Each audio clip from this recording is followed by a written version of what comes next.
There we go. All right, folks, this is the end of June. So you know what time it is? We are back here once again for another review of pop culture with a special focus on works being produced by members of the Xion Network. So this month we're going to be reviewing Discordia by the machine himself, Rivenus. But before we get started, for those of you who are new to the show, first let me give you a brief heads up on what the Xion Network is and what This Is the End is all about. So the Xion Network is a pop culture and comic book group. It was created by the infamous Sean Allen, a Barbadian-born artist who resides in Philly. Sean started the Xion Network in Philadelphia, but after coming back to Barbados and reconnecting with his Barbadian roots, he created the Barbados contingent, which is the Xion Network 246. Xion Network 246 is headed up by the one, the only, the bougiest lemon water drinking horseman, the award winner himself, Mr. Julian Mohz Mosley. And as for This Is the End, this is our monthly review show where we go over a particular work produced by a member of the Xion Network. We try to shine a spotlight on independent comics that don't get anywhere near enough shine. And while we're doing that, I guess after we do that, we try to highlight some of our main pop culture standouts for the month.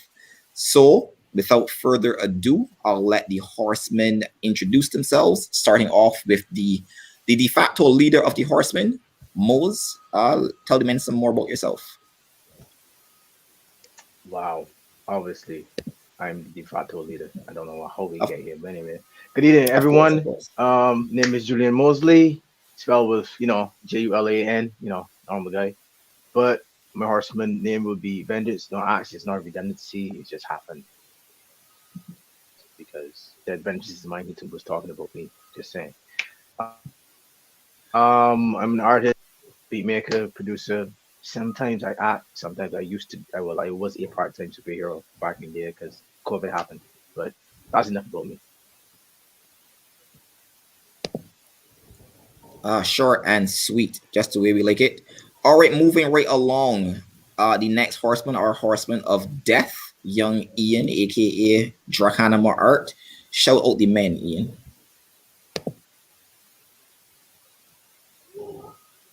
You're still muted, my guy. Let me help you out. Yeah. Thank you for that. I didn't mute my mic. I may have muted your mic during the intro. Well, my name is Ian Wade, artist behind Dracanima Art.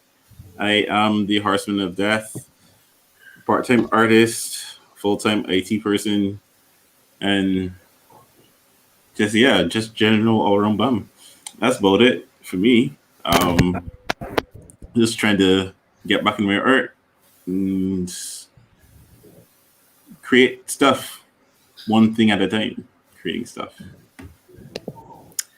Ever so modest, young Ian. Cam's face. we will not call you the stink mouth dog that you are. Luckily, just because you're a bit late, so. How much you think like a bum, all-around bum makes on a yearly basis? Like, what's he numbers on that? Definitely big figures. Not big figures at all. Six figs a year for sure. We see six figs around. Don't let him in. Shoot, I see a fig in along 6 figs. I would do 6 figs right now. All right, moving right along to our boy Cam, the Horseman of Wrath, whose name I'm still to fix. Don't worry, I'll get to you. Shout out the man, Cameron. Yo, what up? Good evening, Xion Live. Welcome once again to This Is the End of podcast. As you know, name is Cameron. My Instagram handle is Artajin, and I am an artist and a father, and just like Ian, an all-around bum. But he's professional, where I'm more as an amateur. I'm still trying to break through into that pro league, get that pro league money at being a bum. So there's that. Pro league. This guy. Sounds about right. So that just leaves me. It's your boy Roun, hobbyist, artist, and illustrator, man with superpowered opinions, creator of Restoration Earth and the I would like to think the driving force behind this show, but probably not, to be honest. So yeah, I'm a lover of all things great, hater of things that are trash, and probably more controversial than they should be. Which brings us into the all too important disclaimer. So, actual disclaimer this month, we're going to be reviewing Discordia. Discordia is definitely an adult-focused graphic novel. It has sexual themes. There is definitely nudity in it. So, if you are, if that is a bit too raunchy for your particular sensibilities, you've been fairly warned. Moving into the less so serious disclaimer, just let y'all know that this show may contain trace amounts of controversial statements, maybe some swearing, and we just want to say that lots of swearing. Just let you know that the opinions expressed on this show do not necessarily reflect the views of the Xion Network as a whole, Mr. Sean Aline in particular, since we got good taste and Sean does not. Just to let you know, this is our personal opinions and not the opinions of the Xion Network. So with that said, I think it's time to move right into our first topic. If my computer would stop stalling. I love how things just decide to stop working when you need them to work. Mercury is in retrograde, so that's why. If you're into that sort of thing. If you're into that sort of thing. We're going to go with it. Curses Mercury again. Let's get started on speaking a little bit about Discordia.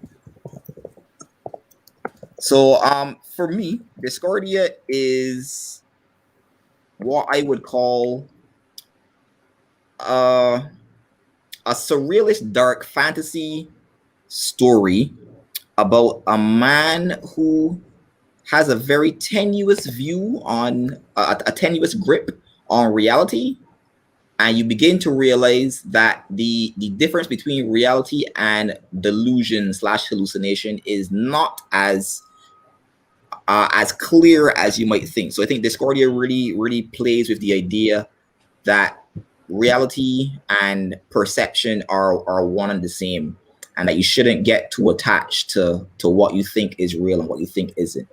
It has some horror elements, but really and truly, it's just like a roller coaster ride. It's being able to tag along during a fever dream of young Jackal Black. So that's my summary of the book. You guys want to add anything before we get into the real meat of the matter, the scoring? Nah, I read it and my head still hurts from it. Legit, this is my first like dive into surrealism. Mm-hmm. So I'm still trying to grasp it and like piece it together, and I think I'm gonna have to actually like reread it from like the beginning and all the way down to the end. Although we only stopped at like it was 5? Issue 9. Nine, So right, yeah, right. we've read. We should also make it clear here. We're reviewing Volume 1 of Discordia. Volume 1 of Discordia is available on Comixology, so that's the version that I pulled down, and that's what we're going to be reviewing for this show. But that ends at issue 9. Discordia goes all the way up to issue 22 on Ravenous' site, which is discordiacomics.com. Discordia Comic. Check the link, check the description. The correct link is down there. So check it out on Ravenous' site. He also has a Patreon. He has an Instagram, both for his personal Instagram and the Discordia Comic Instagram. So check all those stuff out. Links are in the description. So yeah, with regards to that, Cameron, honestly, I cheated. I read Discordia in like 2 sittings. It didn't sit well with me. I recruited a good friend of mine, Casey. I asked him to read through it. Casey is a literary monster. My man burned through issues 1 to 9 in like a couple of hours, and then he was like, he liking it. He liked where it's going. He proceeded to read all 22 issues in a single day. Shout out to my boy Casey. He is a beast. So I'm coming with not just my opinions, but some second opinions from people who are a bit more, a bit a bit more familiar and keen on surrealism and dark fantasy. So yeah, we got a lot to discuss. Casey, in the chat, because I Uh, feel like I don't want to like bad talking in front of your face. I was just about talking behind the back. Nah, you should about talking right in front of your face. Whatever manner. Yeah. Manner of no if you honor. watch this, Don't do it. feel free to blow him up. I feel like Discordia would be Casey's wet dream. Oh, I have said that a number of times, and they believe it 100%. This Well, this book there is goes that. a lot of what I expect Casey to write about and read. So yeah, Casey, if you're watching, big up yourself. So with that said, let us get into the discussion on the setting. And Ian has said it before, so I'm going to be that guy today. I feel like the setting is a character. This guy. I believe. guy. I believe you're right. Ian I believe 2020. you're Wow. The setting is a character. Yeah, boy. Yeah, Character. you know how we He's a do it character. here. We tell the truth in And this nothing chat. but the truth. So Speaking of anyway, which, go on, hang yeah. We're missing a horseman, or horsewoman, I should say. We are missing a horsewoman. Ian, well, Jessica you didn't push out the vast realm of nothingness. Nah, she got left there so fam. right? She got left there so fam. She got caught Look, man, we have enjoyed 2 months with basically no volcanic ash. Jessica is doing her job. We don't need to pull her out. Leave her where she She's is. the horseman of sacrifice at this point in time. So I mean, Big up yourself, Jess from beyond. God We are bless. the absolute worst. I swear to God. Shit. if she shows up here, really and truly, anything that happens after that, that's on her. That's on you. You should have made sure that she should be doing her job. That's on you, fam. No, No, you're the foreman. She did right now, so she doing her job. Y'all are terrible. Let's discuss the setting, guys. Anyone want to go first on setting, or should I start? Well, since you started. All right, so I will give you guys a brief rundown of the setting as I understand it. Disclaimer, unlike my boy Casey, I did not read to issue 22. I stopped at 9. So from what I gathered, the story, Discordia takes place in a multiverse of different realms, and the realms are connected, but not in a way that is noticeable to the denizens of each realm. The main character, Jackal, is unique. It's not quite explained why in the first 9 issues, but he has the ability to travel between these realms. Jackal is from, or at least he starts out in a universe that's very, very similar to ours. It's very much the real world. He goes to the community college, which I assume is BCC in Barbados. He's very much, I would say he's very much a regular guy, but he's so not a regular guy. He's very much a normal human. It appears that he's very much a normal human until he slips down a toilet bowl and enters the realms of Discordia. So the setting is quite vast. We cover the main world, which is the world that Jackal is from. It covers the realm that you find Squid Girl in. There's an endless desert that has an entity that eats bones. I wasn't quite clear on if the realm that the main part of Volume 1 takes place in, which is the realm that has Averna in it. I'm not sure if that realm is part of is the same part of our real world. It seems to not quite be. But yeah, so there are a lot of the world setting is quite expansive, and I think the strength of this expansive world setting is that it allows Rivenus to tell a lot of stories in a single world. Hi, Jessica. You are very, very late, but since you showed up, we already got started on the setting. So please introduce yourself real quick, bro. Dog. So you try escaping from a volcano after having to rescue Ian. I like rescue Ian. I'm just saying. You try it. I am dying. Oh my god. The battle ass you will have, sir. Anyway. Yeah, at least stop the hole. Yeah. I had a nice long So chat with hang her. on. So wait, Jessica. So you basically telling me that you plug the hole of the volcano, so you give it an enema. That's what you're saying. I No, feel That's enema is not. when that's you're the That's walking opposite the out. of that's turning the the whole. Yeah, opposite B. of what an enema is. Yeah, we don't want to be giving volcanoes enemas because enemas let No. everything that's on the inside out. Out. Yeah. Yeah. You Yeah. got problems. Well, No, we. Yeah. well, basically, it had an enema, then you plug it. That's what I meant to say. Actually, sorry, I'm forgetting. Let's go with that. Oh yeah, that's it.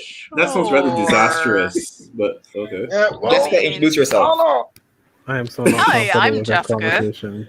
I am the lone female, as you could tell. Well, hopefully, Boo. my tiny buns will let you know that I'm the lone female. Yeah, so I am into animation, fashion, design, general artsy fartsy stuff. Yeah, that's about it. Kind of late, so just kind of cliff notes that and keep it pushing. Sick. We appreciate that. Yeah, Jessica is the currently not so blonde bombshell of the group. But yeah, so Soon. we're discussing the setting of Discordia, and I was explaining to the people watching, to the viewers, that basically Yes. Discordia's setting is really a combination of a lot of settings. So Yes. with regards to my opinion on the setting, I quite like the setting.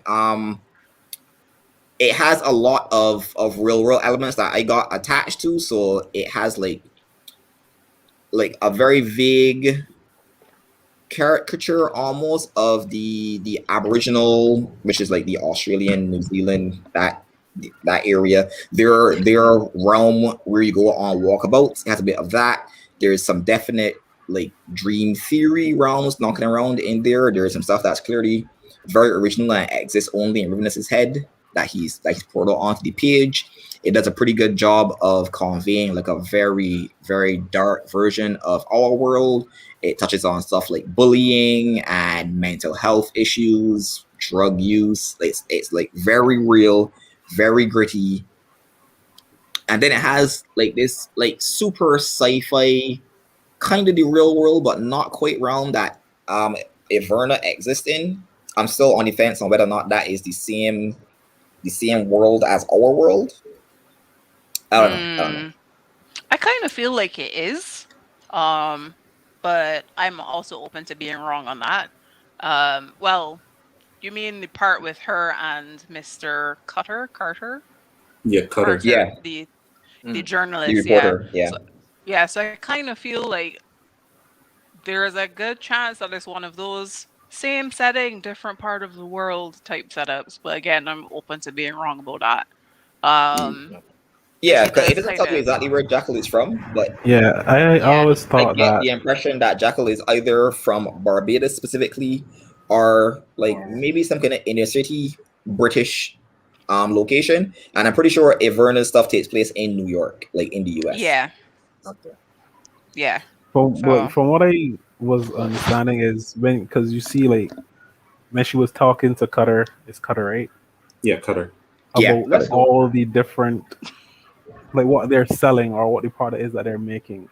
Mhm. I feel like she has like this connection or backdoor to all these, let's call it realms.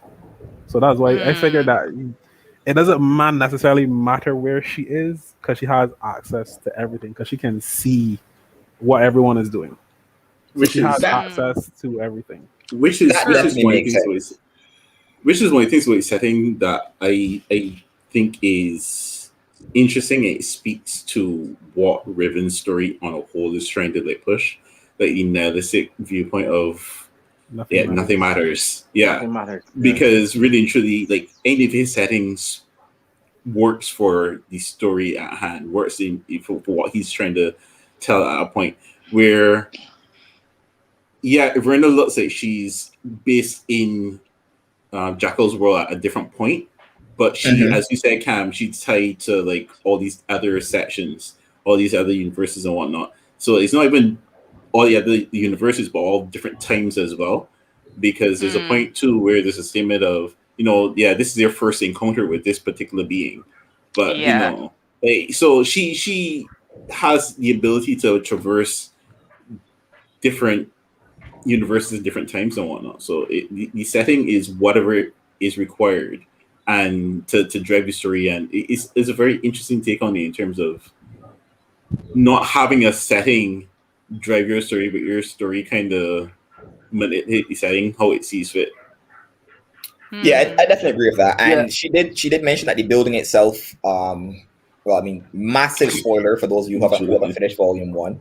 But she did mention that the building itself is basically like a captive bred nightmare king, which allows it to connect to like a ton of realities, and it allows them to basically like phase shift to exist in a state of constant like flux, like reality flux, which allows them to do random weird stuff and no one notice. So they'll like go on. Yeah.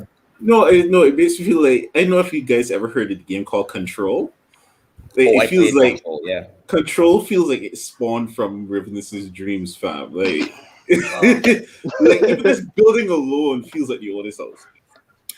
The thing is, so I mentioned earlier when I was describing this, I think that Ravenous' story definitely has like a lot of aspects of dream theory built into the central narrative, and Control is based like entirely on dream theory. Like, disclaimer, I didn't really like Control. Like, I got fundamental issues with Control, so I did a lot of reading on Control to understand why Control is the way it is, and it's based on like a lot of psychological theory, a lot of theory about the way the brain works and how it deals with concepts, with like memes. So I feel like there are definitely parallels between certain aspects of Control and Averna's universe specifically, because I don't know if Ravenous did the reading, but it definitely pulls from a lot of the same like conceptual framework. But we got actual Control later on, but yeah, that's me anyway. Fair enough. I'm generally quite positive on the setting. My issues are more on how the setting is used, but after speaking purely on the setting, I think Ravenous did a very good job. My only beef with the setting specifically is that it wasn't, you know me.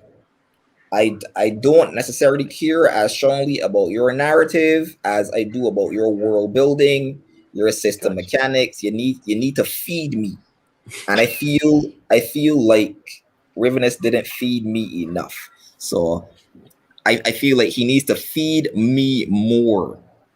That's my issue. Fair enough. Wow. That was a right back reference for my boy Tim. I gathered it. Nom. I hope it works. Yeah, so we lost our Horsemen because Cameron seems to have dropped out. I wonder why. Damn. I'm gonna assume internet issues. Oh, really? I ain't gonna lie, my PC is doing weird stuff. I just hope that y'all can't see all the wellness that's going on my end. I was just saying that with Jessica reappearing here, that Cam had to take the bite the dust. So that was just saying. Maybe it is so. The sacrifice has been made. Brings chaos, guys. The sacrifice has been made because yes, chaos ruins war. I mean, it's true. So Casey's in the chat asking if I made it past issue 9. Casey, I did not.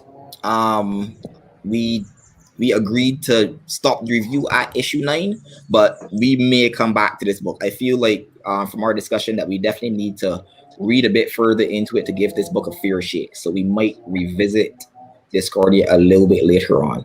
Someone who will not be named, but I'm just going to give you a hint that they are bougie and drink lemon water. He's trying to show off that he has volumes 1 and 2, the physical print. So he's lauding that over us. So we're definitely he might actually show it shortly. Wow. Yeah, I mean, fucked up though, bro. Because I'm just saying, look, you punk some bitch. You want to be like that? Like, yeah, you see, there we go. Wow. Catch up. Well, I got to catch up because I got a lot of reading to do again. Because with what y'all guys were saying, I agree totally, and I may have to review because I got lost literally. I got fucking lost. Ravenous, you are a genius when it comes to doing certain things, and you have literally lost me into one of your stories. I literally got somewhere. I'm somewhere in some dimension. Fucking around, just trying to figure out where I am right now at this point. Are you stuck in the toilet, Julian? I didn't get there, but I didn't definitely get. I passed the Remove them toilet. headphones. Let me see your I'm- ears, fam. Let me see your He's, ears. he's You got stuck in both he's your stuck in the ears? toilet. He's stuck in the toilet with fish Oh, heads. all right, he good. He got He's both your good, ears. He he's- good. All right, man. So let's throw some scores at the I setting. thought you was gonna say. I thought you was gonna say throw some stones because like I'm like shit. Nah, Some we bees on ain't that get one. there yet. We ain't get there yet. Revenants don't gotta fight me just yet. All right, Praying. sure. All right. I can start with a Hmm. fight because I just get lost. I actually think that the setting is pretty strong. I don't think he built it out enough, so I'm gonna give it a 7. Okay. For a minute, I thought we were scoring out of 20, and I was like, Jesus Christ. Nah. Look, Alan has mandated that we're not allowed to score out of 20 Scoring because out he's of just going to 20. divide our scores by 2 anyways. So we're scoring was out of like, 10. I was like, Jesus Now Christ. we ain't a 5 bad out money. of We can start 20. throwing 5s out of 20 at men. God damn. You gotta be doing a shit job. Like you gotta be. The Yeah, savagery really, is we were. real. The Yeah. savagery We is ain't real. there yet. We ain't there yet. We didn't get that bad yet. Welcome back, Cam. Don't give me a heart attack, boy. I was like, Nah. Revenants has never kicked any of my dogs, so I ain't gonna do the man like that just yet. wow. What's it Okay. supposed to- Just yet. what's it Is he supposed just to? yet for me? What's- Yeah, that's I what gotta I'm leave. saying. I gotta leave it on the What's it table. I gotta leave it on the table. Fair enough. Fair enough. Okay. Fair. All I right. think for me, I would drop an I'd 8 give on it- it, man. Yeah, I would give it 8 as well. Because I feel like there's a lot of interesting stuff. Definitely would be cool to like explore in like a Discordia anthology. Because I'm sure like there's just so much. There's so much that he kind of plays with, but then there's so much more like left unexplored. So I feel like Well, spoiler alert. Casey definitely read on, and there's more to come. Casey insists Yeah, that we I need to read issue 13. I started reading issue 10, and then I was like, crap, I got stuff to do. Life. But yeah. Yeah. So yeah, I give the setting a 8 out of 10, not out of 20, because What about you, No. Cameron? What's your score? We're scoring the setting. You are No very volume. muted. You know you're not Mike. Nope. no. Someday. No. We can hear you Yes. now. Yes. There we go. Oh, We hear you. okay. Good. Crying. No, I didn't do anything. I just took it out and put it back in. Is out of 10 or Yes, That's what out of she 10. said. It's out of 10. It's out of 10. Wow. Get it together. I'd probably Get say it like together, guys. I saw eight. that, Julian. And I feel like an 8 or 9. I know. Yeah, like an 8 That's- or 9. yeah, Yeah, but- I like the world build and the setting and how like everything cross over and everything is transient. I'm very new to like surreal stuff. surrealism. Yeah. Yeah, and like I was never like from an artist perspective, it was always one of like the hardest things for me to grasp and stuff. So I was never really Mhm. into it, Mhm. but I still have some sort of appreciation for it. But it's definitely not my thing. But I like the transientness of the world and stuff. So That's basically, fair, Cameron that's fair. said that he's a plebeian, but he still managed to appreciate for the people trying to keep squirrel home. Pretty Yeah. much. Okay, so for our score for the setting, Well we're done, giving it a What 7 what out Jessica of 10. said. Well done, Jessica. Well done. All right, so moving on to the story. Does anyone want to start with the story? No, Goddamn no. I can just I kind of I just like, kind of want to skip wow. because it was very hard for me to read. It It's is. not that it feel was, it was like- not that it was bad, but I I feel like I want I'm- I will have another go at it, to be honest. You want to I have a go at agree. describing Like- it, or you want to have a go at reading it before you discuss the story? I will have want to to have another after go the at it, to be because So you want to talk? Is that what you're saying? nah. Go you guys go ahead first and talk. I will. I feel I still have a feel lot like, to digest. For me, I think I stand by my statement earlier where I referred to it as like a slice of life comic about a mental breakdown. it's just It's a very slow burn, I think, because we Yeah. read the first 9 issues, Yep. and you kind of have like these two separate threads. So like on one hand, you have Jackal, who's just like crap. I went to school today and I saw some lady murder somebody in the bathroom, and then the police thought it was me, and then I jumped in a toilet filled with In the fish toilet. heads. Yeah, jump in a Yep. toilet full of fish heads. I ended up in a new, Yeah. and I isekai'd myself through a toilet filled with fish heads. And it's like, so there's a, with his, like, at first, I think you kind of, it's like, okay, is this man having like a psychotic break, or like, is this actually happening? Because, Or he. yeah, because as you go further into the story, like, you understand that he's had like issues with drug usage, and then like a whole thing where he had like some drugs that could, what was the expression he could use? Get elephants to tap dance or something like that. Yeah, I feel it was So, something like that, yeah, Whatever it is man- not weed. bruh. Yeah. So, after basically taking, I don't know, elephant legit tranquilizers, question mark. Picturing, Yep. I'm legit picturing an elephant tap dancing. Okay. Yeah, B. So, so Imagine. yeah, like, Go ahead, Jess. you Go get, ahead. yeah, you get the experience, the idea that he's been abused, he's been abusing drugs, so it's like, it's not completely off the table that he has just completely lost it, and he's just like, what's the whole point of living anyway? And then like on the other end of the spectrum, you have like Iverna Deskerner, which, dog, love her, absolutely love her, like, her looks, fashion icon. But yeah, and then on the other end you have like something completely different, which is like this woman who's like completely in troll, and she's having this interview with this man, and she's just taking this poor pedestrian journalist down into like the pits of insanity. And it's just like, yeah, that's just normal everyday stuff for me, just by the way. And then it's just like, okay, so you're following one, you're following the other, and it's just like, I feel like I'm on acid reading this. And then like around issue 7, you start to see where the lines start to converge. Yeah. And it's like, oh, right, okay, because this is one story and not 2 stories playing out simultaneously with like absolutely nothing to do with each other. But it could be pretty slow, I think, depending on the type of story that you're into. Like, if you're very much like issue 1, I want to know who the characters are. Issue 2, we punch in bad guys in the face. Are we busting the Indiana Jones? Are we doing this? Are we doing that? Like, you're probably not going to. Who's singing? Sorry. It was Crying. But yeah, like, if you're fair enough. If you're into like very much, this has happened, that has happened kind of story, it probably isn't gonna be for you. But if you have like some time to just let your brain be like, dog, what in the actual fuck is going on?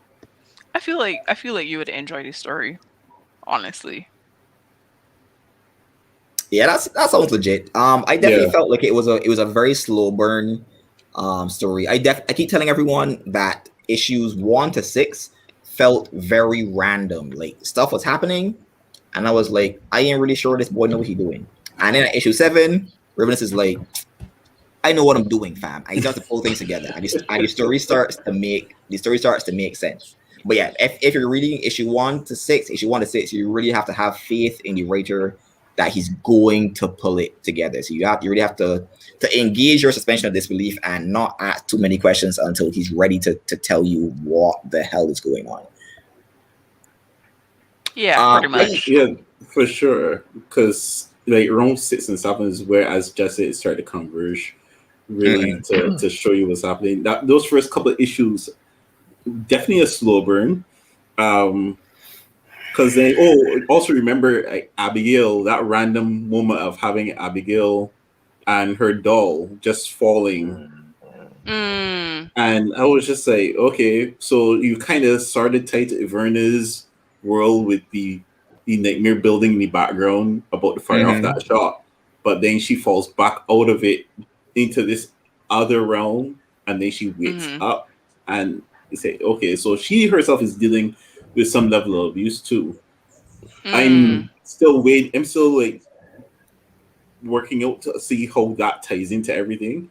But I liked when Averna and Jackal's worlds met, and it also pointed out some things to me about Jackal, or give me some questions about Jackal.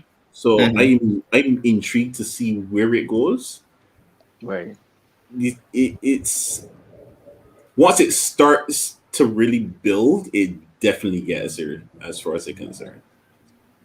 Yeah, definitely. I guess so. I agree. I think the story really starts to come together in issue 7. So 7, 8, 9 kind of like pull issues 1 to 6 together. I have minor gripes with like some stuff, and I don't really know if it's like story stuff or technique stuff, or even character stuff. So I'm just going to raise it in story, but I feel like it's going to be like a recurring theme. Right. I feel like the storytelling method for Volume 1, it required me to suspend my disbelief a bit too much. Like I get that Jackal is legitimately actually crazy. Like, my boy is certifiable and needs to be on pills to regulate himself, and he's definitely on the wrong pills. But I feel like Jackal does not have a reasonable response to anything that's going on around him. Like the world is going. No, I can't say the world is going to shit.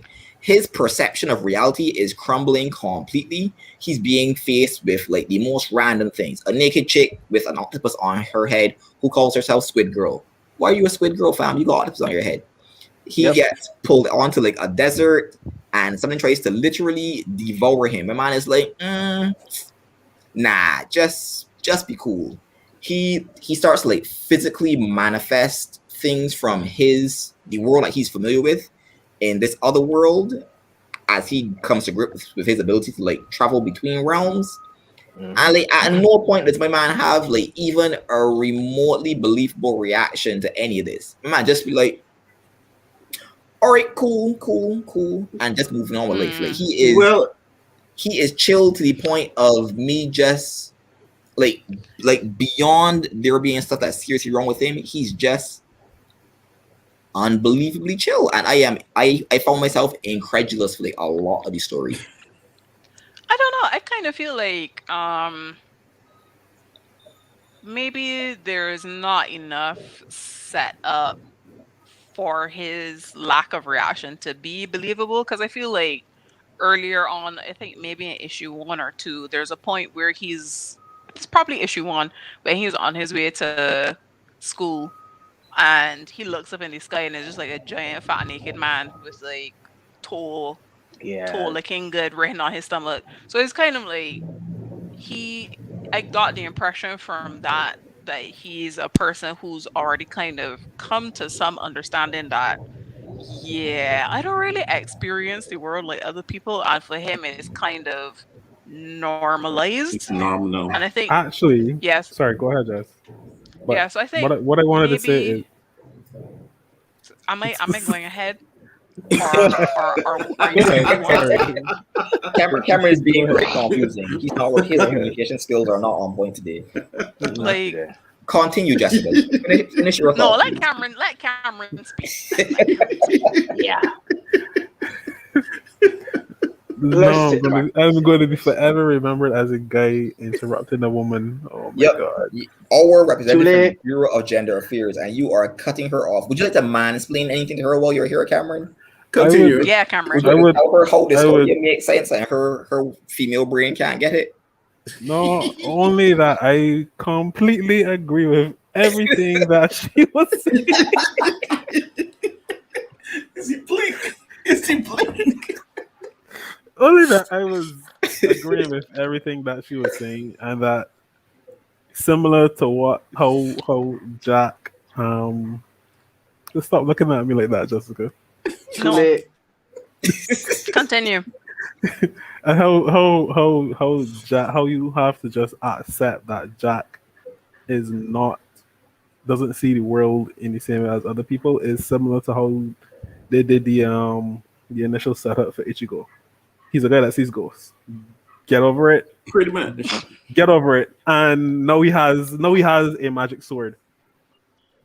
Story. Get over it. That's It's what it felt kind- like to me. It's kind of like he already went through that break. We just haven't seen where he went through that break. And he's kind of like, well, I use these meds to just deal with it. It's fine. Yeah, I do yield agree. my time back to Jessica. No, it's fine. It's fine. It was very nice of you to stop Jessica from talking so that you could agree with Reclaiming everything she my was saying time. and say it in your own words. That's very empowering to women. That's what we should all do. We should It's all true. stop women from saying stuff so that we can say it for them. Cammy done Indeed. fucked up.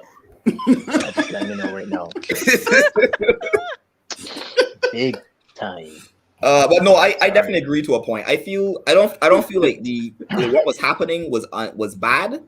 I feel like he just didn't sell it well enough. So Right. like I'm immediately skeptical when reading a new IP.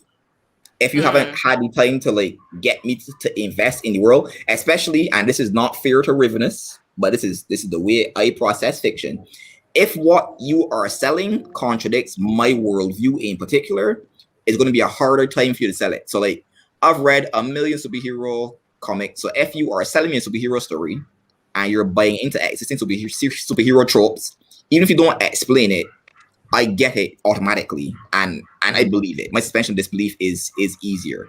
If you're selling me something new and it's different from what I'm accustomed to, you have to first sell me on it before I go, all right, cool, I'm coming along for this ride. I mean, I was reviewing it, so I was along for the ride regardless. But I'm just saying that if I wasn't, I might have been I was gonna say it because like you want to review things. So yeah, I'm not gonna quickly, but I'm not gonna rush quickly. But how is he gonna say it? But if I was just reading this for my leisure, I might have been like, man, Rivenous talking beer junk, and I done. So and to be fair to Rivenous, I'm very glad that I stuck with it because at issue 7, he pulled it together. But it definitely required a lot of faith in the author to get to issue 7. That's my main issue with the story. Yeah, I think that's probably the one thing that I would say. I don't want to say works against it, but if you're a person who is kind of open to stuff that's not really like normal fare, you'd probably be a bit more lenient or a bit more open to seeing where it goes. But I mean, like, because a lot of people are very like accustomed to, especially now with like Marvel and DC just trying to fucking cram everything superhero and leotard related down our throats. So like you said, it's kind of a hard sell when it doesn't follow into certain tropes. And I feel like Rivenous very much doesn't do that. So it's kind of something, so it's something that can be a stumbling block to somebody who's very much accustomed to like Marvel, DC, Image Comics, that type of stuff, and who's just like, oh, what's this? Trying something different. But yeah, so I think maybe taking that into consideration, perhaps he doesn't do as good a job as possible in terms of like getting us to buy into. Yeah, maybe. But I mean, if you think of it as like a isekai but with mental health problems and drug abuse, I mean, like that works. It definitely works. It works. It So works. yeah, like if you think of it from that perspective, where it's just like, damn, like this man just went from we in one world to like we're in another world. It kind of works. Like even when I was talking about so I'm a spider, so what? Where it's just like literally less than 3 seconds, and we went from oh my god, we're high schoolers to blams. I got reincarnated as a spider in an alternate universe, and I don't know what's going on. And it's just like, you know what, dog? I just here for the ride. Like I have no idea what's going on, but I am sufficiently confused and or entertained to keep up. Yeah, for sure. And shows like that definitely benefit from the isekai genre being an established genre. Like if you were only watching Dragon Ball and then suddenly you watch I'm a Spider, so what? You'd be like, confused herself. What? So Why is lost. she a spider? Exactly. But because So because lost. isekai is a thing and it exists, we can Yeah. go, oh, this is an isekai story. Cool, I'll catch up. Yeah. So is I think it probably kind of helps a tiny bit to look at it not as an isekai, but isekai adjacent, because then there's also the point where further on in the story you're like, oh, actually he's not having a psychotic break, he's actually in a different place. Oh, so yeah, so Indeed. yeah. Do you have anything to Yeah, add, man. Cameron? So it's like, Would you like to reiterate what Jessica just said, but in a man voice?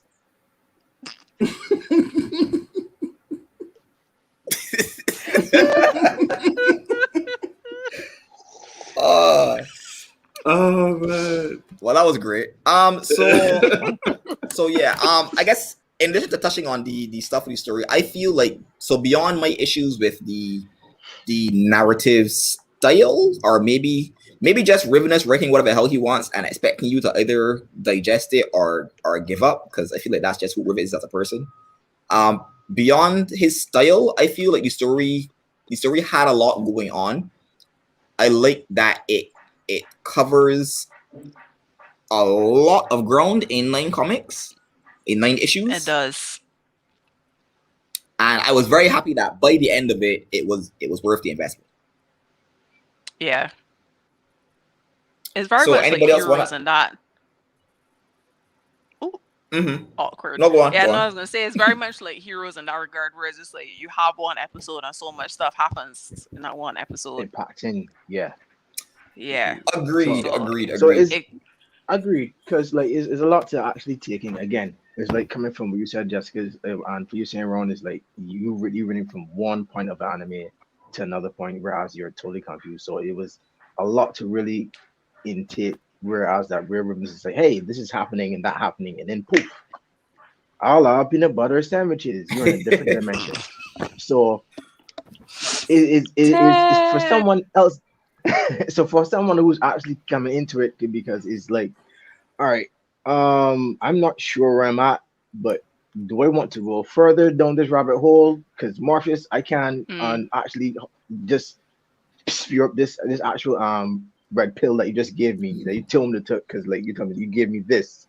Take one leaves you here, one leaves you the other rabbit hole. So like, okay, since I didn't do this, and then you're like, is there a reverse button that could go back here? Nah, Riv gave you 2 red pills, bro. Riv Yeah, like, just take this 2 red pill or this red Take pill, this bro. red pill and so it's like for everything that we said, the setting, the characters, it gives you a mismatch of a lot of stuff. Like if you are not ready for it, too late. yeah.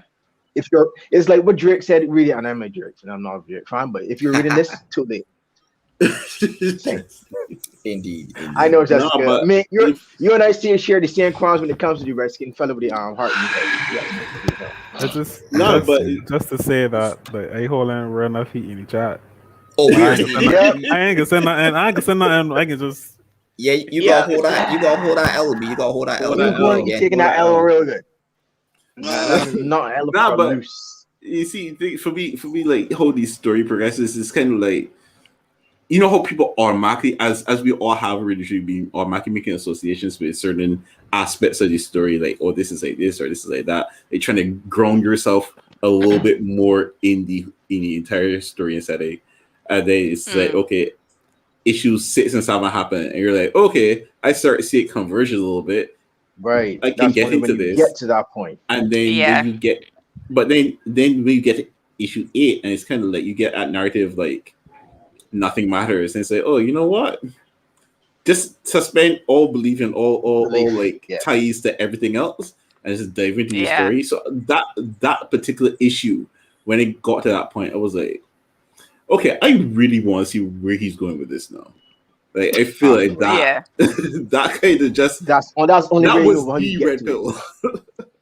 I was like, yeah, man. I was like, give you like bread. That's like kind of like giving you breadcrumbs. So all this failure, here's the flame beyond afterwards when you get to it. Yeah, that's basically it. So yeah, man. And I mean, so what Ian was saying, the whole nothing matters, the nihilism, like that was a big issue with me starting up in the book. I felt like the book was like very, very pessimistic. It was almost angsty. I was like, this whole nothing matters, reality and delusion are basically the same. Like that attacked my worldview. Like I felt personally offended by this book. Like I was mad. But how dare you? How dare you question my beliefs in reality, bro? Square up. Like me and Ray were going to fight. But Casey made a very good point, and it becomes really evident in issue 8 specifically. The book does have this nihilistic view where, I mean, like your reality is someone else's delusion. You exist in a multiverse of interconnected but still very separate realms. Only one guy that we are aware of, which is Jackal Black, has the ability to travel seamlessly between these things. Iverna and her company, their shady company, clearly have some ability to travel between them and maybe take stuff and use it, but like Jackal is really the linchpin that holds this universe together. But still, it's this old guy. He looks, based on his design, he looks like an Aboriginal elder. He's the one that you see in the setting that resembles the walkabout. He makes a very good point in that nothing mattering isn't depressing. The fact that nothing matters is liberating. It gives you freedom to live. Yeah, exactly. You get the ability to live the life you want to live rather than the life you think your universe dictates. You should live. Which is what I feel like you point. Sorry, continue. No, go ahead, Ian. Go ahead. Oh, wow. No, but see, at that point, it was both of us coming at the same point. But you know, oh wow, this is going. Whoa. You know what? Let me get some more of my bougie water because this motherfucker is Wow. I love it. Wow. No, go ahead, Ian. I just want y'all to know that Mark is here putting forward a motion to replace all y'all with KC because Casey don't mind playing nothing. Just letting y'all know real quick. And Casey's the real MVP on this book. So, no, garbage. Oh man, I didn't forget. Well, I didn't forget my point. Well, Anyway. No, but you see, I don't know if it's going to be the same as yours, so that's the thing. So I hear wondering if it will be. Anyway, only one way to find out. Only one way to find out. There's only one way to find out, indeed. Because there's a conversation that Jackal has with the girl in the mask, where she's just like, where she's basically explaining like, you're a traveler like me, and he's just there like, dog, what the fuck, nothing matters, like having his little icy moment, and she's just like, you know what you're here for, dog? I'm here for cake. And he was just like, excuse me? And she was like, I like cake. It's tasty. That's all I'm here for. And, you know, you get to choose what you get to be here for. And I was just like, you know what? We love simple solutions to complex problems. My man's having a whole existential meltdown. And she's just like, cake, enjoy cake, B. That's it. Dig it yourself. Indeed. That's my raison d'etre. But you see, the thing is, like for me, is like it's pretty much the same thing, but chosen from a different point. So it ties it all together because you are saying the same thing as Jessica. We legit were going to make pretty much the same point at the same time. It's like, okay, so where you chose it from the little girl in the mask. Remember there was the cat-like being where the cat-like being was actually speaking to Jackal, where they were like, well, you know, like nothing really matters in this world. Like you are free at this point. So let me show you something. It's pretty much, it felt like Riven talking not to the audience basically at that point, going like, none of this really matters. There's no solid ground here, but I want to show you something. Agreed. So it's I mean, I wasn't cutting you off. He definitely had to man up your point, Jessica. Made it more manly. Thank you. We need these things. We need them. But yeah, I totally agree. It's a very optimistic spin on nihilism. So I like that. So guys, let's put some scores to the story. Hey, sorry, it's the cam comment, right? So I'm going to start. I thought the story was quite good. I give the story an 8. Well, I'm gonna give it a 7. Solid. Even though it took long for me to get. You give it what, Cameron?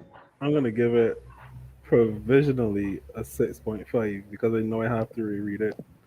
But the slowness of the build up like just killed me. Yeah. And I know everyone's gonna tell me I need to read further in, and I accept that.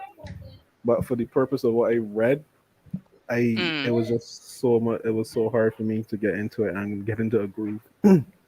But Yeah. I said that to say that I'm pretty sure that the more you read this comic, this story, the better it will get, and the better it does get.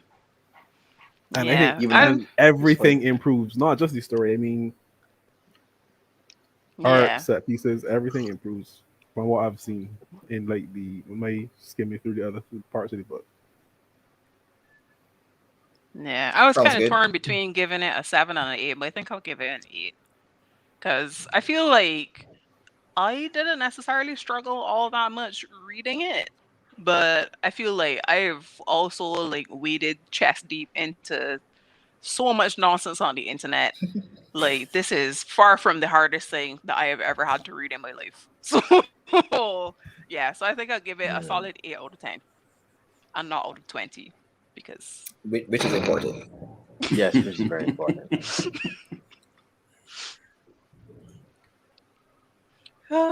So, Ian. Wait, your Ian gave score? a score? He has Give not. me a score already. Ian, stop lying. Ray, Stop No, lying. I'm so Ray, We serious. never hear your Ray. score. Wait, Ray. hold on. Pause for cause, right? How is that Jessica say I feel I would give it 8 out of 10 as well? And I'm like, okay, right, because I said 8. I said 8 Oh, yeah, out of you 10 did. before. I did. All right. I Alright, don't so I want to see if we can I don't rewind this remember that, by the whole way. thing. I don't remember that either. I can't say I can rewind this whole tape. Run the everybody tape can back. learn or Run the not. tape back. Run the Yeah, tape back. We can go and check the tapes. guys. Yeah, We can go and run- check the run it. tapes. Run it. Crying. We can go and check the tapes. I feel like Ian needs to be saying these scores with his chest because he'd be sliding them in the background. To his all the time. That's right, bro. Every- say it with I your don't know. chest. single time. No, I give it 8 though. I give it a solid 8. All right, so like, that's that's good. So that adds up to 7.5, but I think we were actually slightly over 7 for the setting. So I'm gonna round that up to a solid 8 for story. Papa. There's So no let's petition in move the on. chat to make stickers or memes. to Jess. Out of Jessica. Yeah. Yep. I think I support that. that. I support that. I support I support that motion. Stickers for all the horsemen because we got some funny ass all the memes that sometimes all the We need no go on cam stickers. Agreed. Lamel, Yes. Lamel, get on that. Make it happen. Lamel, if you Make it are happen. God, make it so. Crying. Oh my days. I just let you know that there is going to be a Nas meme sticker. Yeah, We already have, have, but Yeah. that is Definitely. We need legit. to make these emotes in the Discord be. I can get on that. It's This true. week. Quick. All right, so Hey, let's Cameron, move on to characters. Who wants to get started on characters? Jack is a madman. I done. Bro, like that is a big fact. I can go on characters, but What you heard, he has been definitely there is how you get from one point for over like oh shit. Let me just jump in this whole turd nest of a soup bowl of a shithole to get into another dimension. No, big man, what's our LSD, crack, meth, all types of shit you can actually be in to get into that. I'm like, what the fuck is wrong with you? Yeah, Jack boy. definitely got all kinds of issues. Be like enough Like issues. legit, he has issues beyond that. But after that, you get to see like, oh, this is what happened. But he had to be on meth to actually get here because there's nowhere near he could just jump through just like that. He had to be it got to be something. It got to be something. I don't think it's angel dust. Bath salt, sister. Yeah. I was thinking bath salt, but Jackal just a little too chill for bath salts. Be like, if Listen to he me, ain't right? eating enough faces to be on bath salts. That is Bath salts and duppy fish dust. heads. It's true. That is It's true. duppy dust. That ain't nothing else but motherfucking duppy dust. Straight. He sniffs some. He answers the shit. Okay, I can do this. Oh, Not the ancestors. Yes, his ancestors. This we motherfucker. went there. We went He there. grounded it No. like legit shit. Dog. Coming that out. So I'm here for Iverna Deskerna. Because again, her fashion sense, immaculate. Love it. Squid Girl, bless her heart. Like she's just bless her heart, B. Like she's just like She just did. she's like the big muscle. Like, you know, there's like a stereotypical like big, dumb but strong guy. I feel like that's Squid Girl. Oh, I one just- tiny package. Yeah, Wait, boy. is she a And then blonde? like the little She is blonde. Yeah. Blonde. Ah, there you yes, go. she is. So Yeah, she's a she is. blonde bombshell. No, I didn't Oh, say that. you're You wrong putting for words that. into mouth, people. You Wow. mother effer you. You Wow. are Wrong wrong. for that. You so wrong for that. I just Yeah, feel really got no. so like where he was going. No, you- don't When I don't just be ain't putting behaving any right today words at into my all. mouth, fam. You so didn't. Wow. much for saving No. me. Nah. Cameron's like, thanks for throwing your own self Nah. under the bus. Thank you for showing yourself to the wolves. Thank Yeah, You boy. throw. Just- You literally just like threw to- yourself at under this this down point- on the down horse. At this point, I would just like to reiterate that I love all these female characters because I believe they are strong and independent. That's all I have to say on this session. All of these female characters are You strong. man sound like And man sound like a independent. whole capitalist Don't company. start with your It's with, all with opportunist. with your blonde bombshells. Mhm. Timbo, mumbo jumbo, Ian. Mhm. Shame on you. Mhm. Shame Mhm. on you. Shame on you, sir. Shame on you. Listen, I want to give the Crying. Horsemen. I want to give the Horsemen a score of 6 out of 10 for characters. Right now, Cameron getting not, and Ian getting not. We are 60% for characters on this particular show. I get not, fam. You didn't Because fuck up. you see the wall, I ran into it. Right, true. You can literally save yourself. Sometimes I That's test what- you all. But Sometimes you got that's test a you wall. all. Listen, Ian, that was a wall with spikes. You just run straight. You run straight into like Mario Brothers. Straight into. Ian tell himself Bam! as a low man, he'd always want to be the Kool-Aid man. And he saw his chance and he took it. You're like, yeah. oh yeah. I'm on jump in. Yeah, go ahead. Yeah, right here. You're not minute blast. You're not right here. You're not Coca-Cola. Don't have yourself a Coke in the smelling. Don't do that. You got you right Terrible. though. I am not ruined. I am not red. Oh, you bad mind. You know what? Yeah. See, you you can get suffer minus for that. That's why you get 0 to 10. Let's segue back on to characters, people. I just said, well, yeah, I started on my character, and that's it for me. I'm good. I'll just let others like this one here next to me, that who don't give a shit, because apparently he just doesn't even care because he's dead. He already dead, so he don't even matter. I just Big y'all so foolish. But This I is don't true. know. What did you guys think of the characters? I'm gonna have to be that guy. I didn't like none of these characters. I like one character in 9 issues, and it's a side character that's hard to get any screen time. I thought that Shaw is my guy. Like I like Shaw a lot. Yes, same. So? Everybody else could go on dead be like real talk. Bird skeleton Wow. face. Yeah, the bird skeleton man. He was. But skeleton, yeah. He's just he's a classy gentleman. He's you very might not want calm. to touch. Try to warn you. Indeed. Don't put your hand in a skull bird face here. Don't do it. He was like, "Don't touch me, dog." And then she touched him, and I learned. well, she didn't because she died. So Hey guys, just what you need to do. Fuck I around like the and thing that find she out. learned in like the final moments of her life. She was like, it was at that moment that she realized she fucked up. And Nah, then this she is like actually a game. This is literally legit game of hey, thanks for playing. Fuck around and find out. I was Yeah, like, they're "No, together. yeah, boy." Indeed. She Yeah, found but- out immediately. Clearly, But yeah. So I like Shaw a lot. Like as a character, I feel like I would read a book about Shaw. Shaw is my guy. I feel like Jackal is a shit. I know he's like this tortured, unique person. He was bullied, and I don't support bullying. And the Xion Network definitely doesn't support bullying. But I feel like there's definitely a but. I feel like if me and Jackal went to the same school, I would beat him up. Like, so you beat that guy from the first issue? Yes. Well, no, he was a shit. He also needed beating up. But like Jackal's mouth is too fast for someone like Jackal. I get the impression, and to be fair to Jackal, he's clearly like some kind of omnipresent linchpin, center of the universe character. So he's clearly hot shit. But up until I learned that, I felt like Jackal thought he was hot shit and gave me no reason to believe that he was hot shit. Like, the man just thought that he was great and wasn't. I'll beat him up for sport. I didn't like Jackal.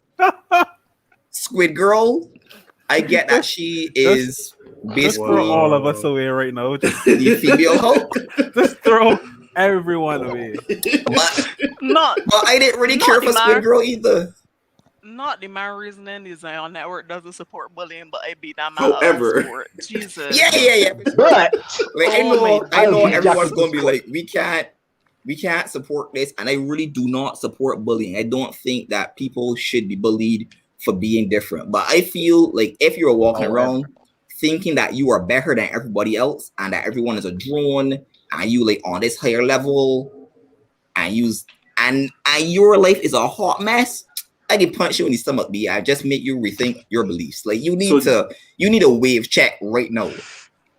You need somebody with Black Air Force energy changing your life. And that's you. And this is that will be me. Ladies and gentlemen, this is why Roun is the Horseman of War. Because he doesn't choose he doesn't choose violence, he is violence. Just think of yourself. Agreed. So just so we got 3 out of 5 for 0. Dog. Yeah. We had it downhill fast. You got 3 out of 0. I just get knocked myself because I'm a bully, but yeah, I could not stand Jackal. I did not like the man. Mercury retrograde. Mercury's already out of retrograde. B. We're in the shadow of Mercury retrograde. I won't have you lying on space, Cameron.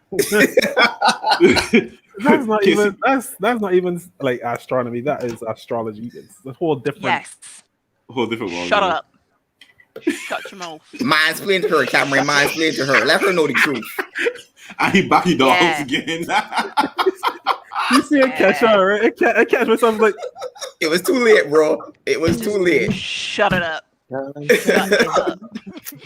just 3 out of 5. Let me go. Just call me when it's the second segment of the show. I think I just done. Like for the rest of the evening. Just call me for the second. Right. No, Cam, go on. Go on. Yeah, go on. But yeah, I think Jackal definitely character-wise probably one of the weaker, less interesting characters. Yeah, I guess that for me. Yes, he did say that. Yeah. Yeah, he's just kind of like Roun said, he thinks he's hot shit. And I mean, I guess the story does validate him. He is technically hot shit, yeah. Yeah, but it's kind of like, yeah. Clearly, those two things go hand in hand. So yeah. So if his main character, but I also find I also hate Harry Potter from the Harry Potter series. So I feel like I just generally have beef with main characters for the most part. Because a lot of the interesting characters is almost always end up being the side characters. So true. Yeah. And if you like interesting side characters, there are a ton. Also, rest in peace to did he have a name? The big bone thing that wanted to eat Jackal that became his pet. And then I don't remember him having a name, but yeah, he should have run up on Xion. Yeah, but he was a real one. Learned real fast. I learned that's because Xion is a real one. B. Xion is a G. Dog. Again, thanks for playing. Fuck around and find out.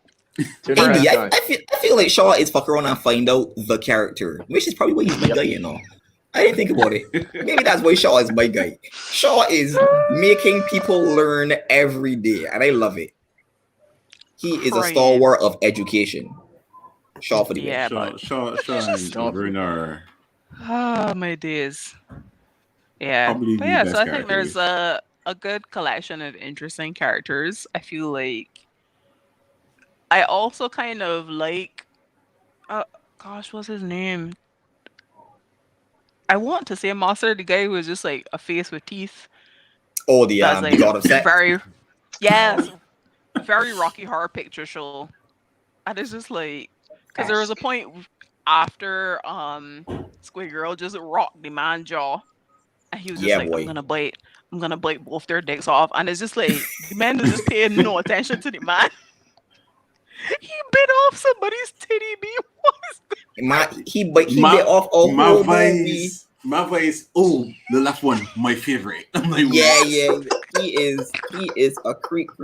The thing that had me right is the man basically gonna bite off both Jackals and Squid Girl's dick, and I was like, Squid Girl don't ever wear no clothes. She's the only person in this comic that we know for sure does not have a dick. He can But find man it. don't. It's The man true. don't care. The man can find is going to devour it. Clearly, It's the true. man just want, but she click. Man, literally, he just want, but she click. Like, yeah, come here, but We don't do two at a time for that comment. We're down to two at a time for that comment, Julia. Just let you know right now. Jessica, you were the last one standing. Jessica I carried don't- the team. whoa. Carried the team, Jessica. I'm Wow. just saying, like, No there pressure, isn't guys. anything else he could have. Like, we're gonna do this. You gonna do anything else? Yeah, B. But She I has think no. She works with no he's, clothes. But he's anyway. definitely like a fun, neurotic kind of villain character. I feel like I feel like- kind of low key want to see him like before his unfortunate demise. R.I.P. to a creep. Yeah. I feel like But we're gonna yeah. get a call from Sean tomorrow. So I should see this in that emergency meeting Oh, y'all can Say, get yo. because I can Actually, we can get it tonight. in the We boardroom. are going to have. like, We're gonna have. We're gonna I'd be. like Jess, you still got some time. You still got some time, Horsemen Jess. in the boardroom crying out. for 9 a.m. tomorrow. Thank you. I Yeah. can't. Like, Nah, Jay nah. You be Boardroom, like, yeah. Sean be like, if that happened, guys. No. cannot. Sean's gonna. Y'all are wrong. Y'all are wrong. Now, hang on, guys. Hang on. Sean's not gonna call us tomorrow morning. He's gonna call us to know. Big time. Maybe like what? Especially for me, because Julie I for should ringing know up? better. Yeah, you better- You check were the it one to be for the- reining Wait a us minute. in. Wait a minute. Ignore. Oh no! I know. I'm gonna get it soon. So therefore, All right, so I Yeah, can't let us drop scores without talking about, to me, the single most interesting character and the real main character of Volume 1 to me. What do y'all think of Iverna? I don't know how you pronounce her name. Miss Diskerna. She's Ashen. she I was think all just- right. For me, she's the only character I really like. Her and the same Shaw y'all were talking about.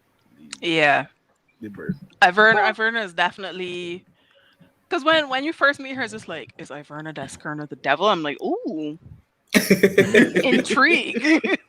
Indeed. Like from minute one, just intrigue me.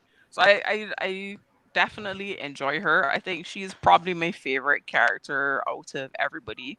Like the black number that she was wearing, and she was just like, I pray to the gods that I don't think exist that I don't have to run in this ridiculous number. And I'm just like, Big up yourself. yeah, bars be bars. But yeah, so I think she's definitely my favorite. Yeah, her, Shaw, Squid Girl, because Squid Girl just be for the lulz, be for the lulz. Yeah, now I thought that Diskerna, if Iverna Diskerna was the strongest character, like the character that I feel Riven has put the most work into. Yeah. Mm, She's not my favorite character, but I definitely thought she was the strongest character. She really carried the issue, the volume. Yeah. For me. She Yeah. would for you, especially considering that she's pretty much your exposition for the lore. Yes. Yeah. So she that explained definitely to me would- what the hell was yeah. going on, and I appreciate that. Bless her heart. yeah, and I think She was really good for that. yeah. Plus, she's definitely she falls into that category of villain, which is just like this entire exercise was my design. The And all of you are pawns. Yep. All of you are pawns in my game. Glorious She is the Bastard. You quick say Glorious master. Bastard? B, and it's Yeah, just boy, I like, loved it. Yeah. yeah, like, and it's one of those things where it's just like, because I'm kind of dumb, I didn't necessarily pick that up. But then when her and the journalists were having a conversation, I was like, oh, yeah, no, that tracks too. So like, even if you didn't necessarily pick it up like while reading, like when you get to that point in the story, is like, no, I actually can see her being that person because she's that girl. She's the moment. Facts. Yeah. Nothing to add there. That's perfect. So Yeah. scores, people. Scores. I can start because I only like Shaw, and I kind of like this girl. I kind of like. I'm giving this like a 5, a 4.5, 5, or like 10 for characters. I don't care for half of these characters, fam. And Jacko could fight me. I ain't care. Well, I Characters- suppose you actually give it a higher score than I thought. You thought you was gonna give it a 2. I feel so too. I think I'll come in I a feel 1. real bad giving anything a 2, and to be clear, Really? I don't feel like Really? most of the Really? characters the were man who would poorly say written. who would bully Jackal? Really? Bruh, Right. look, there's a difference between Hmm? waking somebody up, right? Just shaking up this man's worldview and making him rethink his life, and saying that every single character in this book is trash. Every single character in this book is not trash. I hate Jackal. I would beat him up, but I don't think he is a poorly thought out character. I don't feel like he is. I don't feel like he's a bad character. I feel like he annoys me personally. Iverna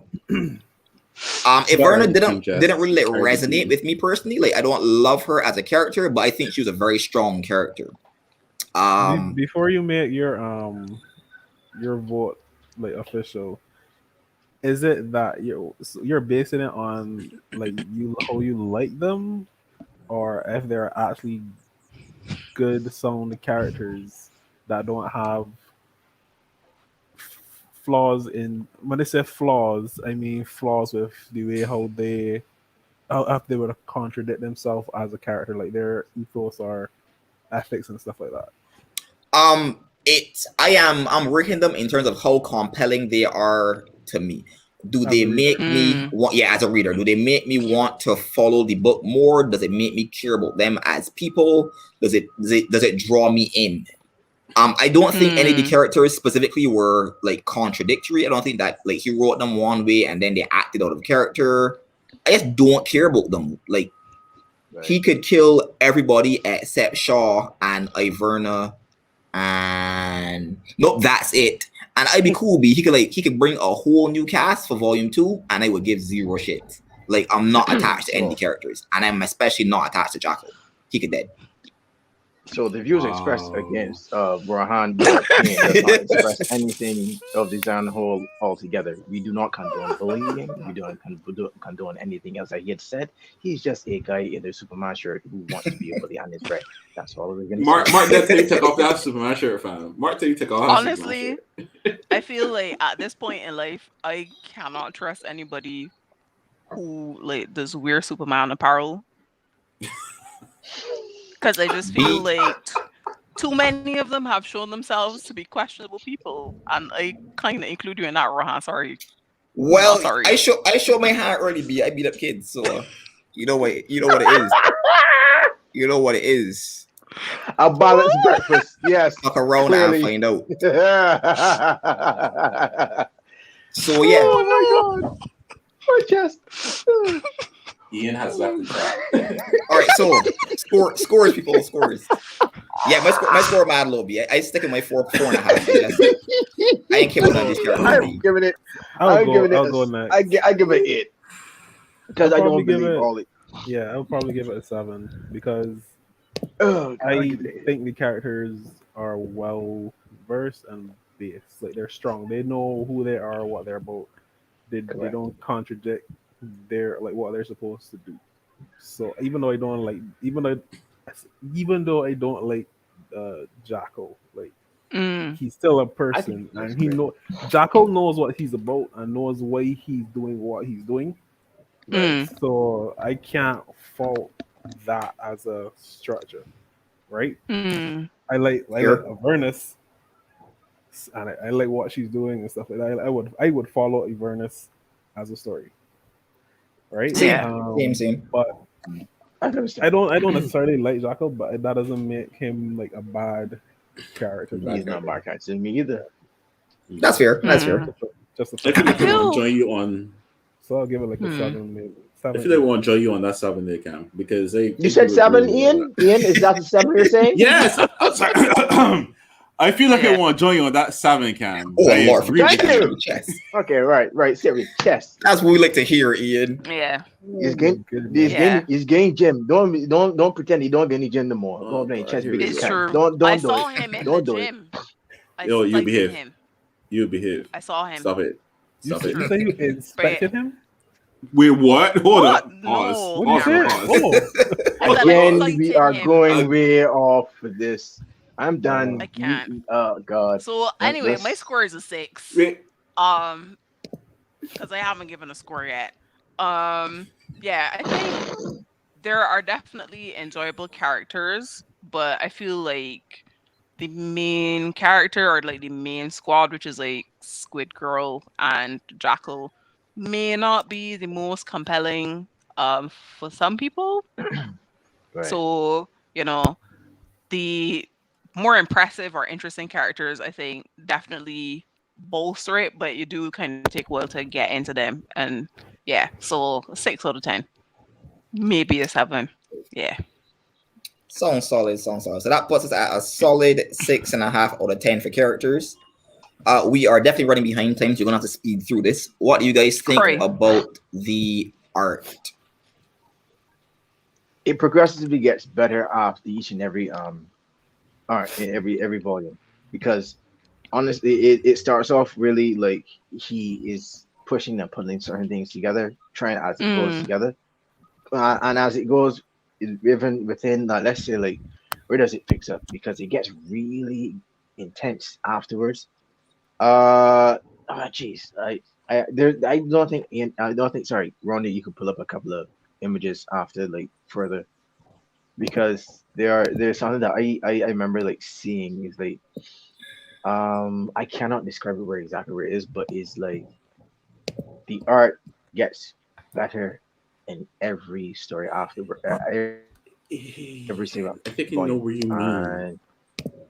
And I think I've seen it, but I just need to Issue recall where it is it issue 5 with the wheels? He has a very Pasta. expansive Pasta. scene There's where it's that very could be dynamic also and twisted. Yeah. It has a tilt to it. It was really good. I like that. So this is Yeah. the cover for chapter 8. Honestly, I feel like maybe issue 8. I feel like maybe around issue 6 the art starts to pick up quite a bit. correct. Yeah. So this is the infamous fight between Squid Girl and the sex god. With 3 X's, guys. So you know it's legit. Yeah, bro. Obviously. Indeed. Yeah. The sexiest there is. Crying. But yeah, I think the art, when it's really good, is amazing. But there are, like, especially in the earlier issues, there are some kind of roughish patches. But I think overall, like, especially the covers are immaculate. And then there just True. some, like, there's a shot when that would probably be like in issue 8, where the angels had basically started freaking out. That was one where it's just like men just getting the head bite off by like a giant floating blue head. And then Oh, there's yeah. also another oh yeah, love that as well. The girl with the mask. Yeah. Chef's kiss. There's a shot of Iverna again, where she kind of has like a moment where they realize, like, even though they're inside of Faust, the building, they're still being like psychically attacked, more or less. There we go. So There we go. Oh yeah, good stuff. There we go. Yes, good times. So yeah, I think like the art does a really good job of like communicating a lot of different things. So it's like some really grotesque stuff. Um, it definitely has like a very visceral feeling to it, which is good Mm-hmm. considering like the subject matter and like some of the stuff that's be happening. So I think the art does a pretty good job of communicating that to me, honestly. And I'm actually kind of surprised because like I've tried to read Discordia before and I was just like, this is a lot, girl. Like this is I don't know, but if it grows on you, like the art is it's an experience. It is. It is an Yeah, experience. I totally agree. Yeah, it's so Rivenus's art style for Discordia isn't my preferred art style. It's not like super pretty and everything is gorgeous. It is very visceral. It's very like grungy and specific. I feel like it's intentionally not pretty. Like things, Yeah. but it fits the setting and it fits the narrative he's trying to tell. I do think Right. that it continues to get better, and we'll probably touch a bit more on this into the technique. But Mm. if you read issue 1 and then I read issue 1 and I skimmed issue 22, which is the most recent issue, and his art style progresses throughout Yeah. throughout the book, and I'm sure it will continue to get better as he Correct. continues his work. This is very much him figuring out comics. So it starts out quite rough and it gets quite good, and then it continues to get even better. Yeah. I think one of the things, because I've read Junji Ito's Uzumaki, and I had watched a video essay about why people kind of struggle to adapt it for animation. And one of the things that they kind of pointed out was that with Junji Ito's work specifically, there's this whole thing of the drawings are technically sound, but they're not really beautiful. So, like when you think about most anime, it's just like giant doe eyes, luscious flowing hair, but it doesn't like when it comes to communicating horror in like sequential art. Sorry, yeah, when it comes to communicating horror in sequential art, I feel like there's definitely you have to take a different approach to it, which I think Rivenus definitely did a good job of embodying. And then, like, as he kind of finds his groove going forward, like, you definitely see more and more of just like these very visceral, some of them a little bit gross. Like, I'm very sensitive to these types of things, so it might not be gross for a lot of people, but it might just be gross for me. But you know, my delicate lady constitution. Oh. Yeah, because you can't look at centipedes in the whole sentence, did you? The whole comic. Oh Lord, nah, that's well. In that case, we all got delicate lady constitutions because centipedes just nasty. We talking about we are Bajans. Wow. We went It's true. through last month. We went through a whole book going on at hot centipedes just. And it was rough. It was a rough experience for us all. Ew. I'm just saying. Mm. And I'm a man. I didn't get into what. That's only because you never grew up in St. Philip that you can't. It's true though. St. Philip. Good. Thanks. Praise the Lord every day. I grew up in St. It's true. George, and I don't need that in my life. I don't need it. Yeah.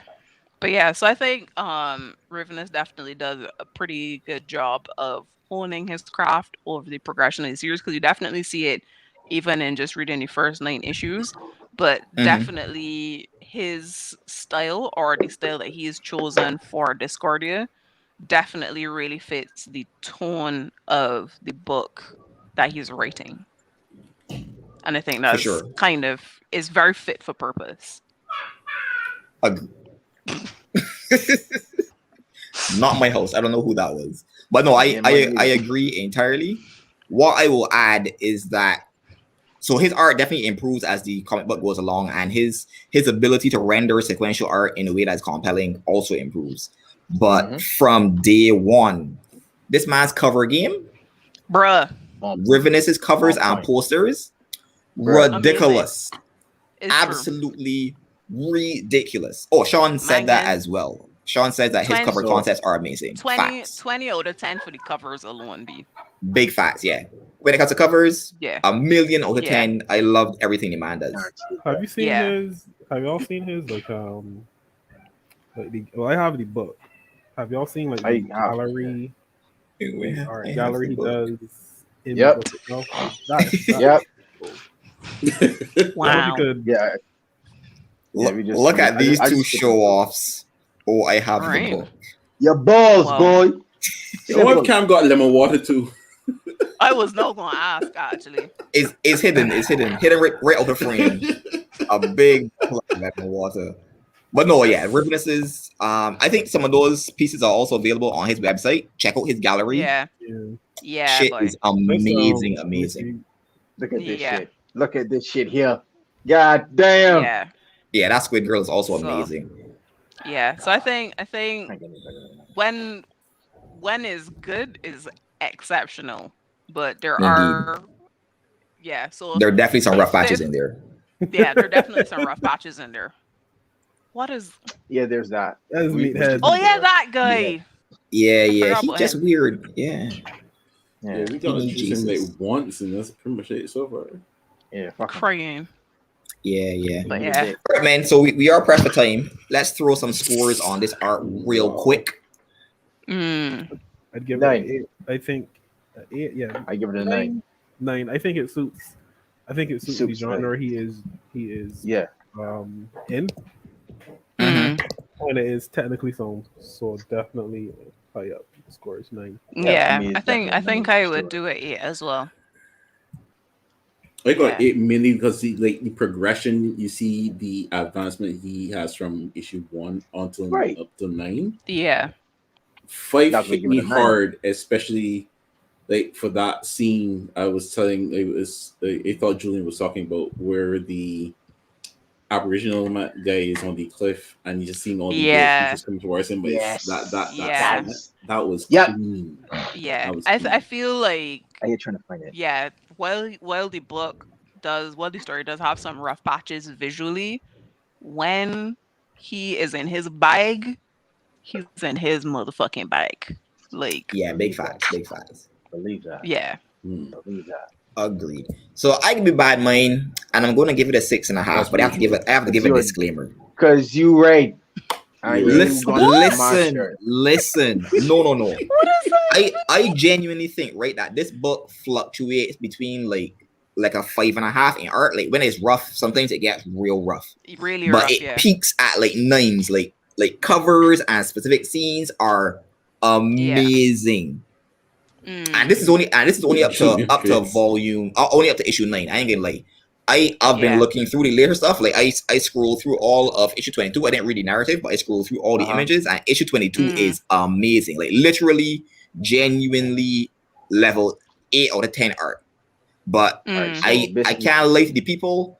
Issues like Yeah. 1 to 4 got some rough art in there. It's not. It is it's rough. not perfect. It is Yeah. rough. It is. It's not. It's And not then perfect. from like 6 to 9 it gets a lot better, but you're Yeah. definitely gonna be in for some rough stuff in there. Yeah, I think this that's is- a fair. Yeah, I think that was a fair assessment. So I think like I would probably add the same disclaimer for my 8, but I'm kind of erring more on the when it's good, it's really good. But definitely I people, agree. yeah. If you And reading I it, support just, yeah, be prepared because it's very much a learning on the job experience for Rivenous. But yeah, when it's good, it's great. But when it's rough, it's real rough. Mhm. It's the truth. Big facts. Yeah. Big facts. All right, so even with my bad-mindedness, that still round us out at a solid 8 out of 10 for art. So I feel like we're chugging along. Let us move along swiftly to technique. I can start on technique. You know me. I gripe a lot about lettering and like panel design and stuff. I think Rivenous was very smart in that in all 9 issues of volume 1, he does not get too creative with his paneling. He doesn't do anything out of the ordinary. It's panels to I gotta go the other way. There we go. Yeah. Yeah. Panels from the left to the right, and then you go down. And in occasionally, if he thinks you might get confused, he actually puts arrows. He's not messing around. He's like, I'm not quite like up there yet, so I'm making sure that you can importantly follow my story, and I can't grudge him for that. I had no issues with the lettering. Like at no point did I have an issue trying to figure out which text bubble to read first. Technique wise, it was solid from a drafting and structure perspective, but I got one beef, which is when they introduced Everna, the cutter, the journalist. He's describing her, talking about how majestic she is, how powerful she is, and he's like, and of course she is so beautiful. And disclaimer, beauty is in the eye of the beholder. I accept that.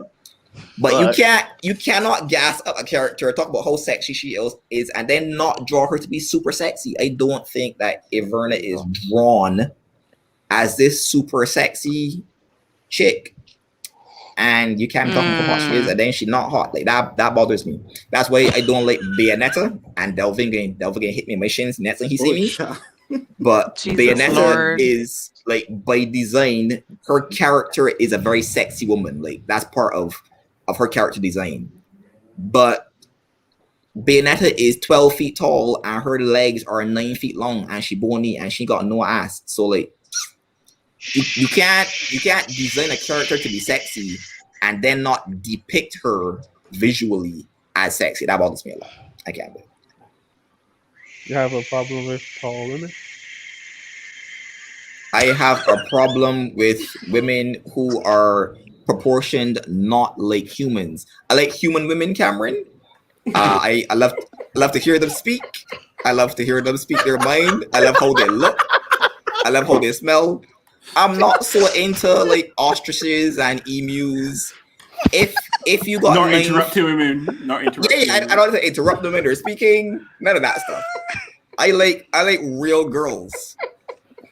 So if you got 9 foot long legs, sorry, I'm sure you're beautiful to somebody, but you don't do it for me. That ain't your boy.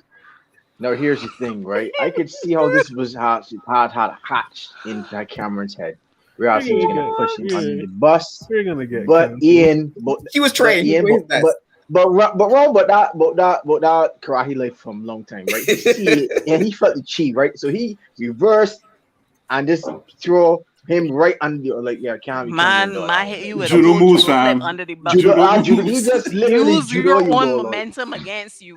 Use your own type of momentum right against you, fam. Like, I see bad way that you coming in here with break, but I was just asking for clarity. No, don't give it. Don't sprinkle that bullshit on it. My Ryusuke can't even, man. She's strong as disciple one time. Is right. Oh my days. I see we got Bayonetta stands in the chat. You know who you are. Crying. Yourself. They're there. But yeah, so from a technical perspective, I didn't appreciate that he spent so much time like verbally gassing up Everna and then drew her the way he drew her. I was like, nah. Well, basically, that's your nitpick. That is genuinely a nitpick. That's just genuinely. Fair enough.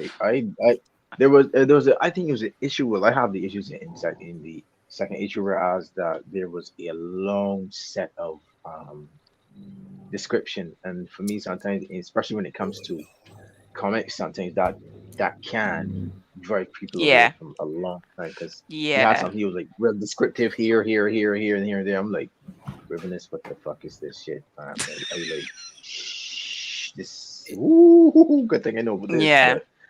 I don't think any normal person would sit down and read that through technically, and like, okay.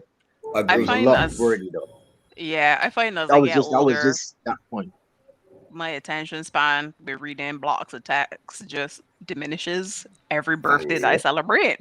So when it came to that section where Cutter was like describing Everna and him going into the place and him talking about the guy in the elevator, I was just like, I see what you're doing. I appreciate that, but girl, I ain't gonna lie, I was struggling. to Yeah, keep you it would definitely together. struggle with that. Like, So no, it was not there. yeah, yeah. But So I I understand think exactly where you were saying, Roan. But I had to add mm, to that point where I was that it was there because that was technically yeah, my No, bag of that's a good point. point. I should have mentioned that, and I'm glad that you did. I do agree that it was way too much, Way too just much. like Just that exposition one. via text and nothing else. Nah, you need to yeah, yeah. give me And some then it images. was because it was I think with that particular section it was just like a wall of text on one side. Yeah, wall Whole text on set. one side, and then like the imagery was kind of squished in the margin, or kind of felt Mm-hmm. squished in the margin. So yeah, I think technique wise is pretty solid, especially when you consider that it's basically, like I said earlier, like a learning on the job situation. I think Yep, learn as you go. he does very smart thing of keeping the paneling simple because I'm dumb sometimes, and people on these fancy panels, I just be like, girl, I read manga, I read web comics, and occasionally read Western comics. Which direction am I reading in? Just we Wow. confused.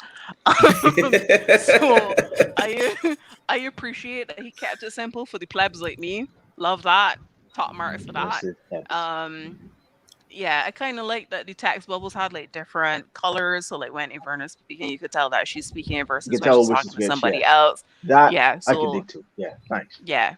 So there's some pretty nice like details like that in there. But then again, it's one of those things where it's just like wall attacks, girl, like I'm here for the pictures. Yeah, same. The text was too much early on. Yeah. I just also want to add that he is, and this is both technique and his art. He is very good with color and using the color Yes. to set tone and mood. Mm-hmm. Agreed. I think he does a really good job with that. Yeah. So I don't think I really have any other like gripes about it. It's just it's not very fancy. It's very bare bones in terms of like the technique, but it kind of Yes. allows you to focus on a lot of the other stuff because the narrative is just, there's a lot going on. My mom manages to pack so much in 9 volumes. 9 Issues. issues, yeah. See, told you, dumb. Anyway, but yeah, so he manages to pack so much story and so much environment into that. I kind of appreciate the simplicity of the paneling, where it's just like, yeah, like we got some kind of eldritch horror madness going on. Like, I don't need 73 million panels on the page at the same time. Gotcha. But I mean, if you're somebody who's into that stuff, I don't know. There are all types of people out there. You might find it a little bit lacking in that department, but I just feel like it gives you what you need. Sometimes it gives you too much of what you need in terms of like description and exposition. And feel about that how you feel about it. Yeah. No, and that's a good point. The whole I didn't think of it, but when you said it, it made a bunch of sense.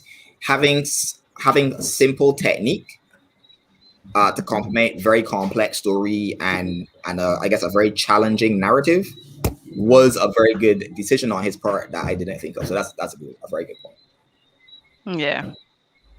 No, the only nitpick that I had was Shaw's text.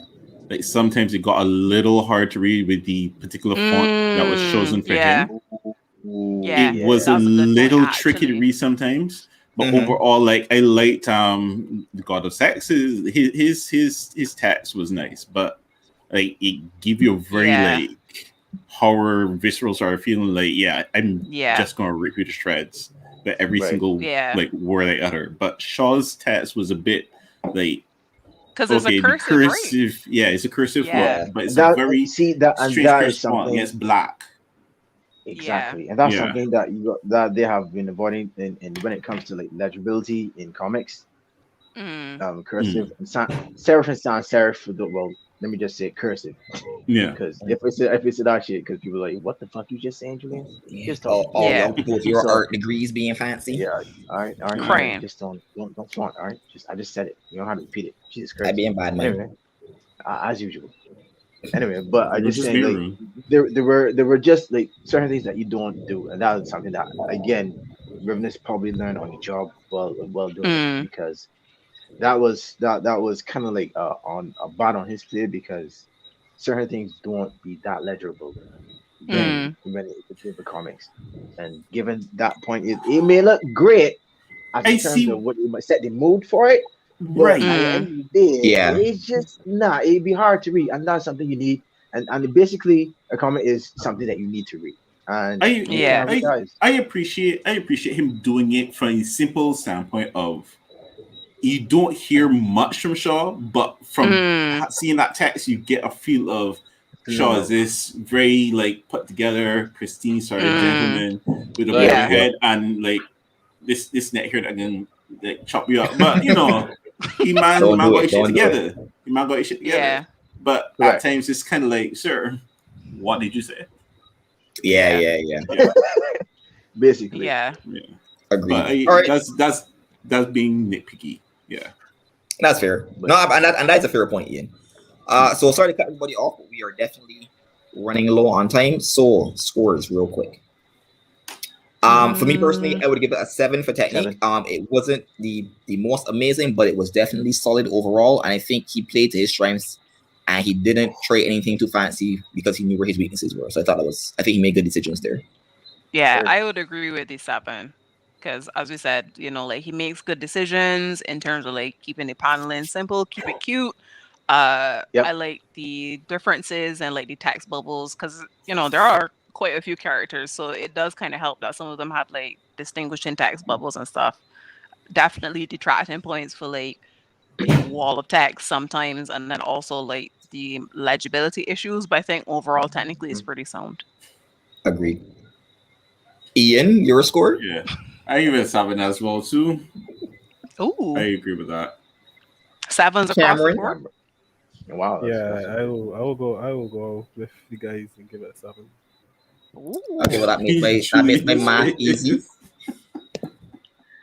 So that is a 7 for technique. Not bad. Yay! Not bad. Yay! Love how my computer just decided to move real slow for no reason. Yep, like Marley here, but going on like, I am feeling right though. Think Chance like, Roun in a hurry. Trying to wrap this up real quick. Oh boy, I just take my sweet time. So 7 for technique. There we go. Now to do some quick math like Big Shaq.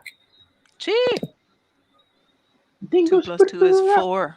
Minus 1. That's 3. Quick maths. Quick maths. It's maths with 2 F's and a S. Yeah, it's true.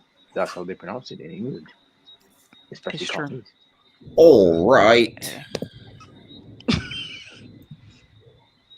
Sorry. At least he did it better than Xion. Laptop moving real slow. It's on. All right. So final verdict. 7.3 out of 10 for volume 1 of Discordia. We definitely have to come back and push it a little bit further in. I am being told by everyone in the chat. Alan has mentioned it. Was it Alan? Casey's definitely mentioned it. I think Mark was discussing it as well. Issue 13 is the bee's knees, and we didn't get there in this review. So at some point in the future, we will venture further on into the world of Discordia. But we're just talking about volume 1, which is available for purchase on Comixology.com. Link in the description field. 7.3. I think it was generally quite a good book. You definitely can notice that it's Rivenus' first book, and he's learning as he goes along. So it has its issues, but it gets better. The story, show offs. Yeah, these Noonies. Anyway, water drinking fools. Yeah, boy. Indeed. Bougie. Yeah, these bougie men. But no, so it definitely gets better. I feel like the story starts off being this very pretentious, kind of edgy, like pessimistic story, but I feel like he lures you into that, like, oh, this is a teenage angst tale, and then he turns it around and he's like, no, this is like a genuine life philosophy. This is legit. And I quite appreciate what he did. It's not my favorite book that we've reviewed so far, but it's definitely a book that I can recommend. And a real world scenario. I read it, and as I was reading it, I was like, I hate Jackal Black, but Casey can love this book. So I can definitely say that I have paid real money for this book, and I have recommended it to friends. So if you like surreal, dark fantasy stories with horror elements and like very dark humor, give Discordia. Yeah, give Discordia. That's your Right. speed. Indeed. Check out my boy Rivenus on Instagram. Check out Discordia Comics on Instagram as well. Check out his site, discordiacomics.com. I believe he has a Patreon as well. He definitely has a Patreon. You can link to it from his Instagram and from his website. Check out my boy Riv. Also, Rivenus, when you see me in person, even though I gave your characters a low score, don't hit me with sticks. We are still boys. Hit him with hands. Swing on him. Hit him with hands. Don't try Jesus. But you know what? I'm the Horseman of War. Who am I to tell Rivenus not to wake up and choose violence? Bro, beat that Super Masher off your back. Beat it off. Like, yo. Do what you gotta do. I'm foregoing the bonus points, and I am just going to rush quickly into pop culture highlights. So what we're going to do is I'm going to let Julian plug the Xion Cipher before we get into pop culture highlights, just so that we cover everything we need to cover before 8. I'm sorry, before 7. If you guys care to stick around after 7, please do. We'll talk about our pop culture highlights. But for now, Julian, tell the men about the Cipher tomorrow. Yeah, so actually it's tonight. Tonight. Sean, yeah, it's actually tonight. Sean Allen, aka Geist. Yeah, like I said, Geist is actually having his Xion Cipher tonight on the Xion.cipher. That's spelled Xion Cipher. So check it out on Instagram. How do you spell cipher? Spell cipher. Thank you. I think it's C. Okay. Slay me on that bus though, sweetheart. Goddamn, I got these hands, motherfucker. He can got back muscles like a Ninja Turtle. Anyhow. Carry the Horseman on your back. Just to big up yourself. Anyway, so it's like he's gonna have like a different set of horse and stuff like that happen tonight. Is going to be it's kind of an art show, but it's like you do stuff with the spoken word and stuff like that is gonna happen tonight. I think he has like his special guest happening tonight, so go check him out. It starts at between, I think it's 7 right after the show, so go right after this into the show really, and then you have fun. And that's why he's definitely not going to call us. He's going to call us like just in this minute. So I need stuff on Volcano from sounds solid. You need to unplug that whole day, fam. Great, because being in trouble. Ooh. So while we're here, I guess we're gonna do a false closeout just for 7 in case people want to dip, because we're only scheduled for 2 hours. So before, but like I said, we're still going to stay around and we're going to give our pop culture highlights. But some people can only be with us until 7. So we're going to give a false closeout. Shout outs to Sean for passing through. I see Sean in the chat. Both Sean and Delvin are insisting that we do a bonus round. So I'm going to do a quick bonus round. Bonus points, Rivenus, for being the hardest working comic book artist in Barbados. The man is a comic book machine. He draws more than anybody else, faster than anybody else. I don't know how he does it. I think he might be able to clone himself. I don't know. But yeah, bonus points to Riv for being the hardest working comic book artist. And I give him 10 out of 10. Yeah, and give him props. Yeah, and also give him props for, doing something that is very much off the beaten path, very different. Just experimenting, exploring, for sure, giving us eldritch horrors and mental breakdowns, drug use, like just everything be. So yeah, big ups to the. Like it takes a special kind of person to have a vision for something like Discordia and see it through to the extent that he's seen it through. Because I mean, I think because it's so much, like it's a lot. it can be very visceral at times, and then like, you know, if you're accustomed to reading like easier narratives or stuff that's more like trope based, it could be very difficult to get into. So I can't even begin to imagine like the amount of naysaying that he probably has dealt with or probably still deals with to this day. So just props to the man for sticking it true, because Exactly. the man is giving us what needs to be given. Exactly. And like Devin was saying, he's doing it for the audience and his audience alone. So that says a lot Correct. because they're My demanding man's is sticking and to he's his going for it. guns. Indeed. Yes, B. Yep. Not let him bad mind people who say that Jackal Black is trash. Stop him Yep. from The living his man dream. said, Screw yep, those he people, said he wanted be it- big up yourself. Yep. Share True hands stuff. to them people that say so. Try it. I But can't. yeah, so knowing that the Xion Cipher is coming up, shout outs to Sean Aline once again for giving us this platform so that we can come online and say controversial things, talk about how we beat up fictional characters, so Cameron can mansplain to women, so that Ian can throw himself into ditches, so that Julian could just be bad mind, and so that Jessica can show us the woman she is and carry this whole show on her back like a G. Shout outs to all the horsemen. Follow us at our various Instagram handles. Follow me at Art of Roun. Follow Mohz at The Art of Mohz. Follow Ian at Dracanima_art. Follow Cameron at Art of Jin, 2 I's, 2 N's, because he's special.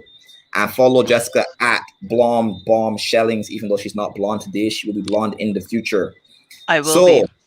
Still bombing For those of you who have to dip and pop into the Xion Cipher, do you think? Bye. Wash your hands and get vaccinated. And wash your ass too. Yes. Why are you I like said it. this every week? We're gonna send you away. Cameron, you're muted again. No. Yeah, you're muted. You can't. See, this is why Sean is called. He does that. Every Sorry, month every he does that. month. He's terrible. We're gonna have to start. I gave y'all the reason why I say it, and y'all didn't see it yet. So I'm gonna say it every month until you get it.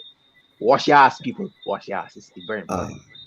So for those of you who can stick around, we're going to be doing our pop culture highlights. Yay. Who wants to start on their pop culture highlights for this month? What were y'all up to in June? I think Ian has to go. So Ian is one of goes. who we were talking about. Thanks for passing through, Ian. Bye, Ian. Bye. just ran through that wall and kept running. Kept running. Wow, Roun was yeah. throwing hands at me. Roun was throwing hands at me. Yo. That's what I do. Throwing hands is what I do. Later, dude. All right, later, guys. Peace. Bye. All right, so pop culture highlights. Who's going want to talk first? about anything? All right, so since y'all didn't want to go first, obviously, I guess I could. Mind if I give you a Yeah. chance? I guess I could. Get along, I guess I go. could, because like, Do it. yeah, well, whatever, man. He got- Dude, like, come on. Jeez, Don't be that guy. don't be that guy. Let the man speak. You already gonna.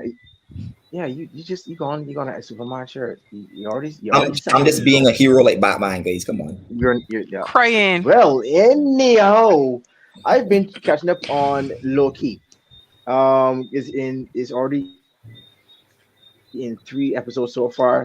The first episode is like it kind of like, to me, and just in my opinion, just don't play as Low Key the character, the 2012 character, and not the 2018, because I think that we are expecting a 2018 Low Key at this point, but no, you forgot he's in 2012, so you may still have those Low Key-esque Flaws. type of feelings, and flaws and stuff like that.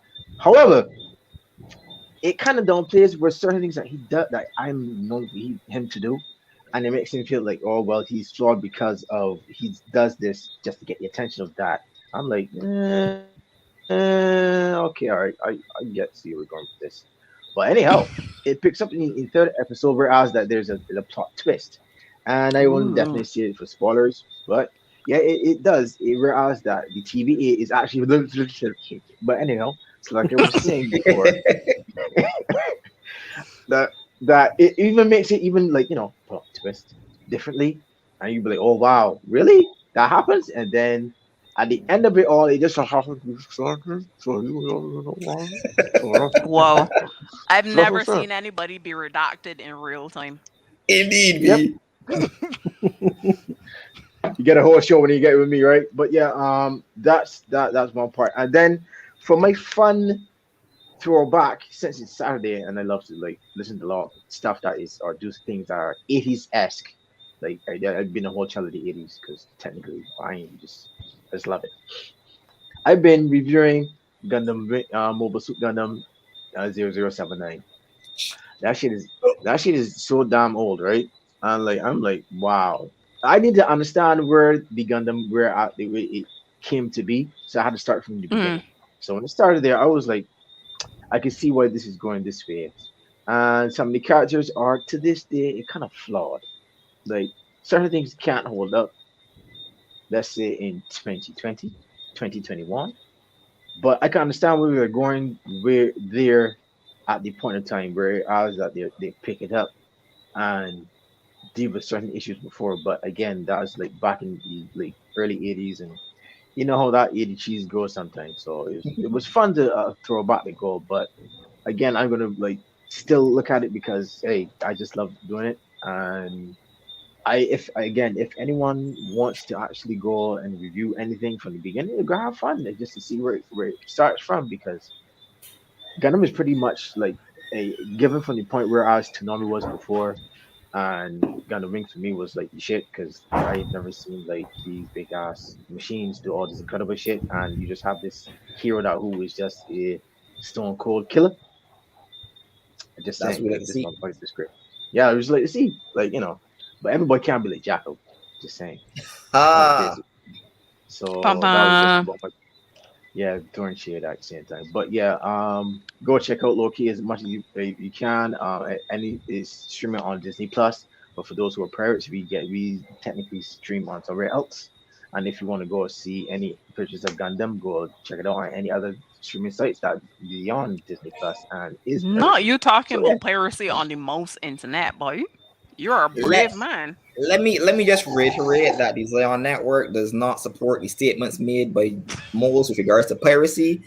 All of the old Gundam series are now available on Netflix so that you can stream them legally, and now Oh, there's is there too. available on Disney Plus and nowhere oh, else. nowhere It's else. like Nowhere Oh, you else. shut up. so anyway. Anybody else want to talk about something that won't get us canceled? Um, Well, I oh, well, well, I not really a gamer. I'm very much game on my phone person. Hmm. So feel about that how you feel about it. I don't really care. But I have recently been playing this gacha game called Cookie Run Kingdom. It seems to be yes, yeah. So it's kind of like a Raid Shadow Legends because I think I have played Raid on my phone before. So it kind of has like similar mechanics in terms of like getting heroes, going through games, allowing you to like auto play levels and stuff like that. But it also has like a kingdom building mechanic as well, so you can engage in some commerce, right? Sell some goods Mm. on the jelly Interesting. bear train. And recently, I also started trading via my new upgraded harbor, thanks to a toucan with a bandana. I can't remember what his name is. But yeah, Wow. if you're looking for a gacha game that's kind of cute, it's actually pretty easy to get gems as well. Like you don't have to put that much money into the game if you don't want to. Um, so yeah, it's adorable. Also, very important. That was like the key selling point for me, honestly. I was like, oh my god, they're like 40 different cookies, and they're all so cute. They recently added a mango cookie and a sea fairy cookie, but I haven't gotten any sea fairy cookies yet. But yeah, so like the characters are cute. The game is free. You don't have to really put money into it. I think I saw somebody say that you could play it on your PC if you really want to, but desktop, yuck. Anyway, but Sorry. yeah, so yeah, that's like my main thing that I've been into for the last month. Just playing dumb cookie games on my phone. Wow. Good Well, yo, wholesome content. Indeed. Let it not be said that Jessica does not bring us the most interesting and eclectic selection of pop culture highlights. So much so. What's going on, you, Cameron? What have you been doing this month? So I've been really busy this month, but I have three things that y'all should check out. So the first thing is the new season of Rick and Morty dropped. Jesus Christ, I forget what Caught, that boy. caught that. The first episode was amazeballs. The way that they craft like stories and plots in like 5 minutes and then have that run through for the remainder of the show is really remarkable. So I think season 5, episode 1 was Yeah. really good. Check that out. The next thing I watched is I carried my son to the cinema and we watched Cruise 2. I did not want to watch Cruise 2, but it was one of the only things in the cinema to watch. And it it went how I expected Cruise to go for the first 2 acts of the movie, and then like the third act, it kind of turned in to like a Guy Ritchie-esque film, but a What? That's comedy, hilarious. and it was like I hated it, but I could not stop laughing, and it was like on point in terms. It I was am on so point in confused. terms. It was on point in terms like all the plot and the story and the jokes were just oh my like if you have time, kids or not, go see Cruise 2. It will make you laugh. It will be the best money you ever spent, trust me. And then finally I started watching Startup on Netflix. If you do not know what Startup is, because I didn't know what it was, go watch it. It is great. It is hot shit. The story is good. The characters are compelling. The plot is good. And like I know Roun might not like it because the characters do dumb stuff, but not all of the characters do dumb stuff.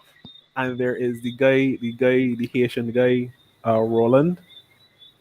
I think Roun would like him. I think Roun would watch the series just for him because they're not the characters are a bit wishy washy in terms of how they plan their actions, right? But he is a real like old school G. He knows what he's doing. He knows what he's about, and it gives me the feeling of like oh god, it's on the tip of my tongue. That great show, Breaking Bad.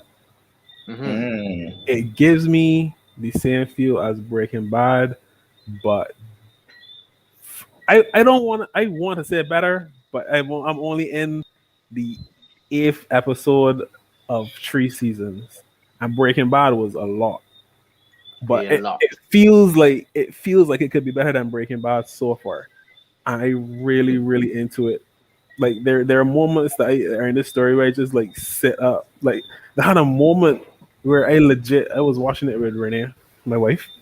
For those of you who don't know Renee, and Shout out we were to watching Renee. it. We were watching it just calmly. It's like, oh well, we know what's gonna happen here. He's gonna take this gun and he's gonna walk out of this place, and he's gonna go and attempt to do what the man told him to do, and do it or not do it. But he doesn't do it. This character doesn't do it, and what he does is so mind blowing that I literally jump out of my chair in shock because the cinematography is good. Like they use like different lenses and tints for different areas of Miami. So so like in Little Haiti, there's like this grayish, yellowish tint because it's the hood. But when you go to like the beaches, when you go to the The beaches, Netflix poverty filter. Wow. you have like this clear, picturesque 4K filter where everything is pristine, and then like when you go into like Little Havana, everything is a bit more vibrant because it's Little Havana. I don't know, but it's very like it's the little things like that you pick up on, and the way the scenes are shot. Like there was this instance where one of the main characters was cleaning up his father's house that got raided, Mhm. but it was raided by like I think his business associates, and it starts off with him pouring himself a drink, and then him cleaning up the house, and the way it's shot, you saw instances of him cleaning the house, and then when he puts the drink down with the empty glass down, it like signifies that he's done cleaning and stuff. Like it's a very well scripted movie. It's a very well scripted movie. I apologize if y'all hear the person in the background laughing. We definitely do. It's glorious. Yeah. Yeah. Quiet on the set. But yeah, definitely watch Stand Up. That is a real good series to take up, and it's 3 seasons all on Netflix. So you got, if you want to binge, which I don't necessarily recommend all the time, but if you got time to do it, binge. But I would suggest you just take it in little steps and just really soak it in. Mm. All right, sounds good. I'll check it out. I'll see if this Haitian guy lives up to my standards. So I guess that leaves it to just me. So I got 2 things I really want to highlight. The first one is genuinely good. I recommend it to everybody. Check out Tracy on Netflix. Tracy is it's a Filipino animated series. It focuses on a young lady she's like a monster hunter, but not just a monster hunter. She is the intermediary between the supernatural world and the human realm. So she's kind of there to keep the peace between these supernatural beings. All the supernatural beings are pulled from Filipino folklore, so they're not the usual stuff that you'd be accustomed to. Nice. But they're kind of analogous. They're these guys they're sort of like werewolfy, but they're not quite werewolves. They are these like half human, half horse people. They're these electrical deities. It's a very rich mythos, and it pulls from Filipino culture, which I love. It's like if someone took Hard Ears but Filipino and made it into an animated series. So that really sat well with me. The animation is really good, and I know like the art is really good. The animation is decent. The animation is generally quite good, but they don't animate fight scenes as well as you would be accustomed to in like really good fighting anime. It has more of a Western animation style, so the frame rates are at times too low to get the action to be really, really good. But the fight choreography is decent. It just needs higher frame rates, basically. It just needs a bit more upping on the animation quality. But even then, it's still enjoyable. I like the characters. The main character is quite good. She has these 2 backups. These 2, I can't call them her henchmen. This is a bit spoilery, but spoiler alert, they're kind of like her surrogate brothers, honestly. But she's the elder sibling, so they follow her. They call her Bossy. And they're linked to the main bad guy of the series, but they're really good. I love the characters. I love the stories. I love the world. I love the lore. It's just all around good. I recommend it wholeheartedly. The only thing that I would sleep on a bit, the animation isn't the greatest, but it's serviceable for sure. Next thing, check out Record of Ragnarok. Record of Ragnarok, disclaimer, isn't great, but it's definitely guilty pleasure anime. And you're looking at a man who watched like all of Kamen Rider Dragon Knight, and Kamen Rider Dragon Knight wasn't that great, but I watched it and I loved it. Record of Ragnarok is that. Record of Ragnarok is it's basically a tournament arc. Like there's nothing that happens before the tournament. Like the men have a conference and they're like, yo, humans are trash. These are all the gods for all the different pantheons. And they're like, yo, humans are garbage. Let us eradicate them. Like, we tired of these men just doing garbage. And And you know your boy was here for it. Man, like humans are trash, let's destroy them. I was like, seems legit. I'm on board. And then this Valkyrie is like, how about we give humans a chance to fight for their lives? We get 13 of the best humans from all of history, and we pit them against 30 of the most powerful gods, and we have a tournament. And that's like the first 10 minutes of the anime be. And the rest of the anime is just a tournament arc of gods versus humans, and it is hilarious. Like, I thought that they were going to try to tell this deep philosophical story about the values of humans and why the gods should take us seriously. Nah, it is stupid. But I love the designs. I love the character designs specifically. I ain't gonna lie to you, the animation quality is good, but the fight choreography is hot garbage. This is like, man got 90s DBZ fight choreography.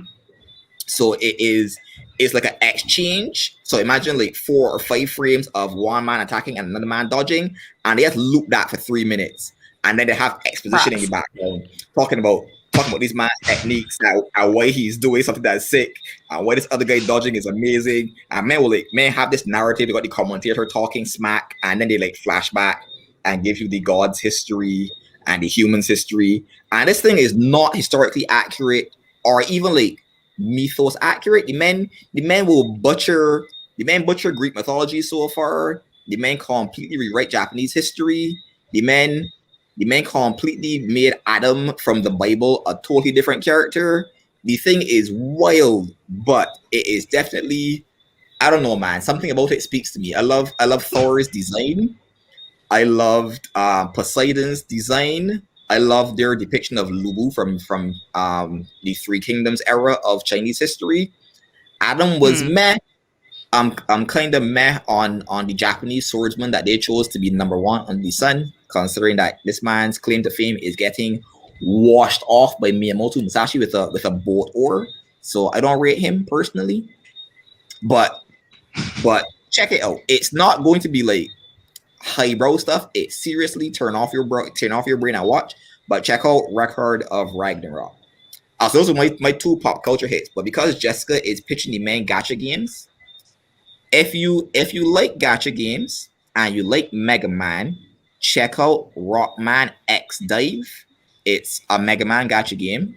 It's pretty like Jessica's game. It's quite reasonable. Like, you don't need to spend money on it to have fun, but it's definitely a gacha game, and it's definitely like casual mobile filth. So I've been playing it because I'm a Mega Man super fan. So I say if you like Mega Man and you like playing games on your phone, check it out. So those are my three pop culture highlights. Definitely check out Tracy, regardless of what you think. Tracy is hot fire. Record of Ragnarok is trash but hilarious. Watch it. And if you like gacha and Mega Man, get Rockman X Dive. So that's it for me. Fair enough. Gotcha. So we are pretty much done. Anyone wanna add anything before we close it out? We can already did our false close up. No, but again, wash your hands. Get vaccinated. I mean, wash your general self. Just wash all of your crevices thoroughly, please. Good hygiene matters. So I can't follow that. Just what Jessica and Julian said, guys. We are out. Thanks for those of you who stuck around for the pop culture highlights. If you're still here, go and watch the Xion Cipher on Instagram right now. Later. Bye. Peace.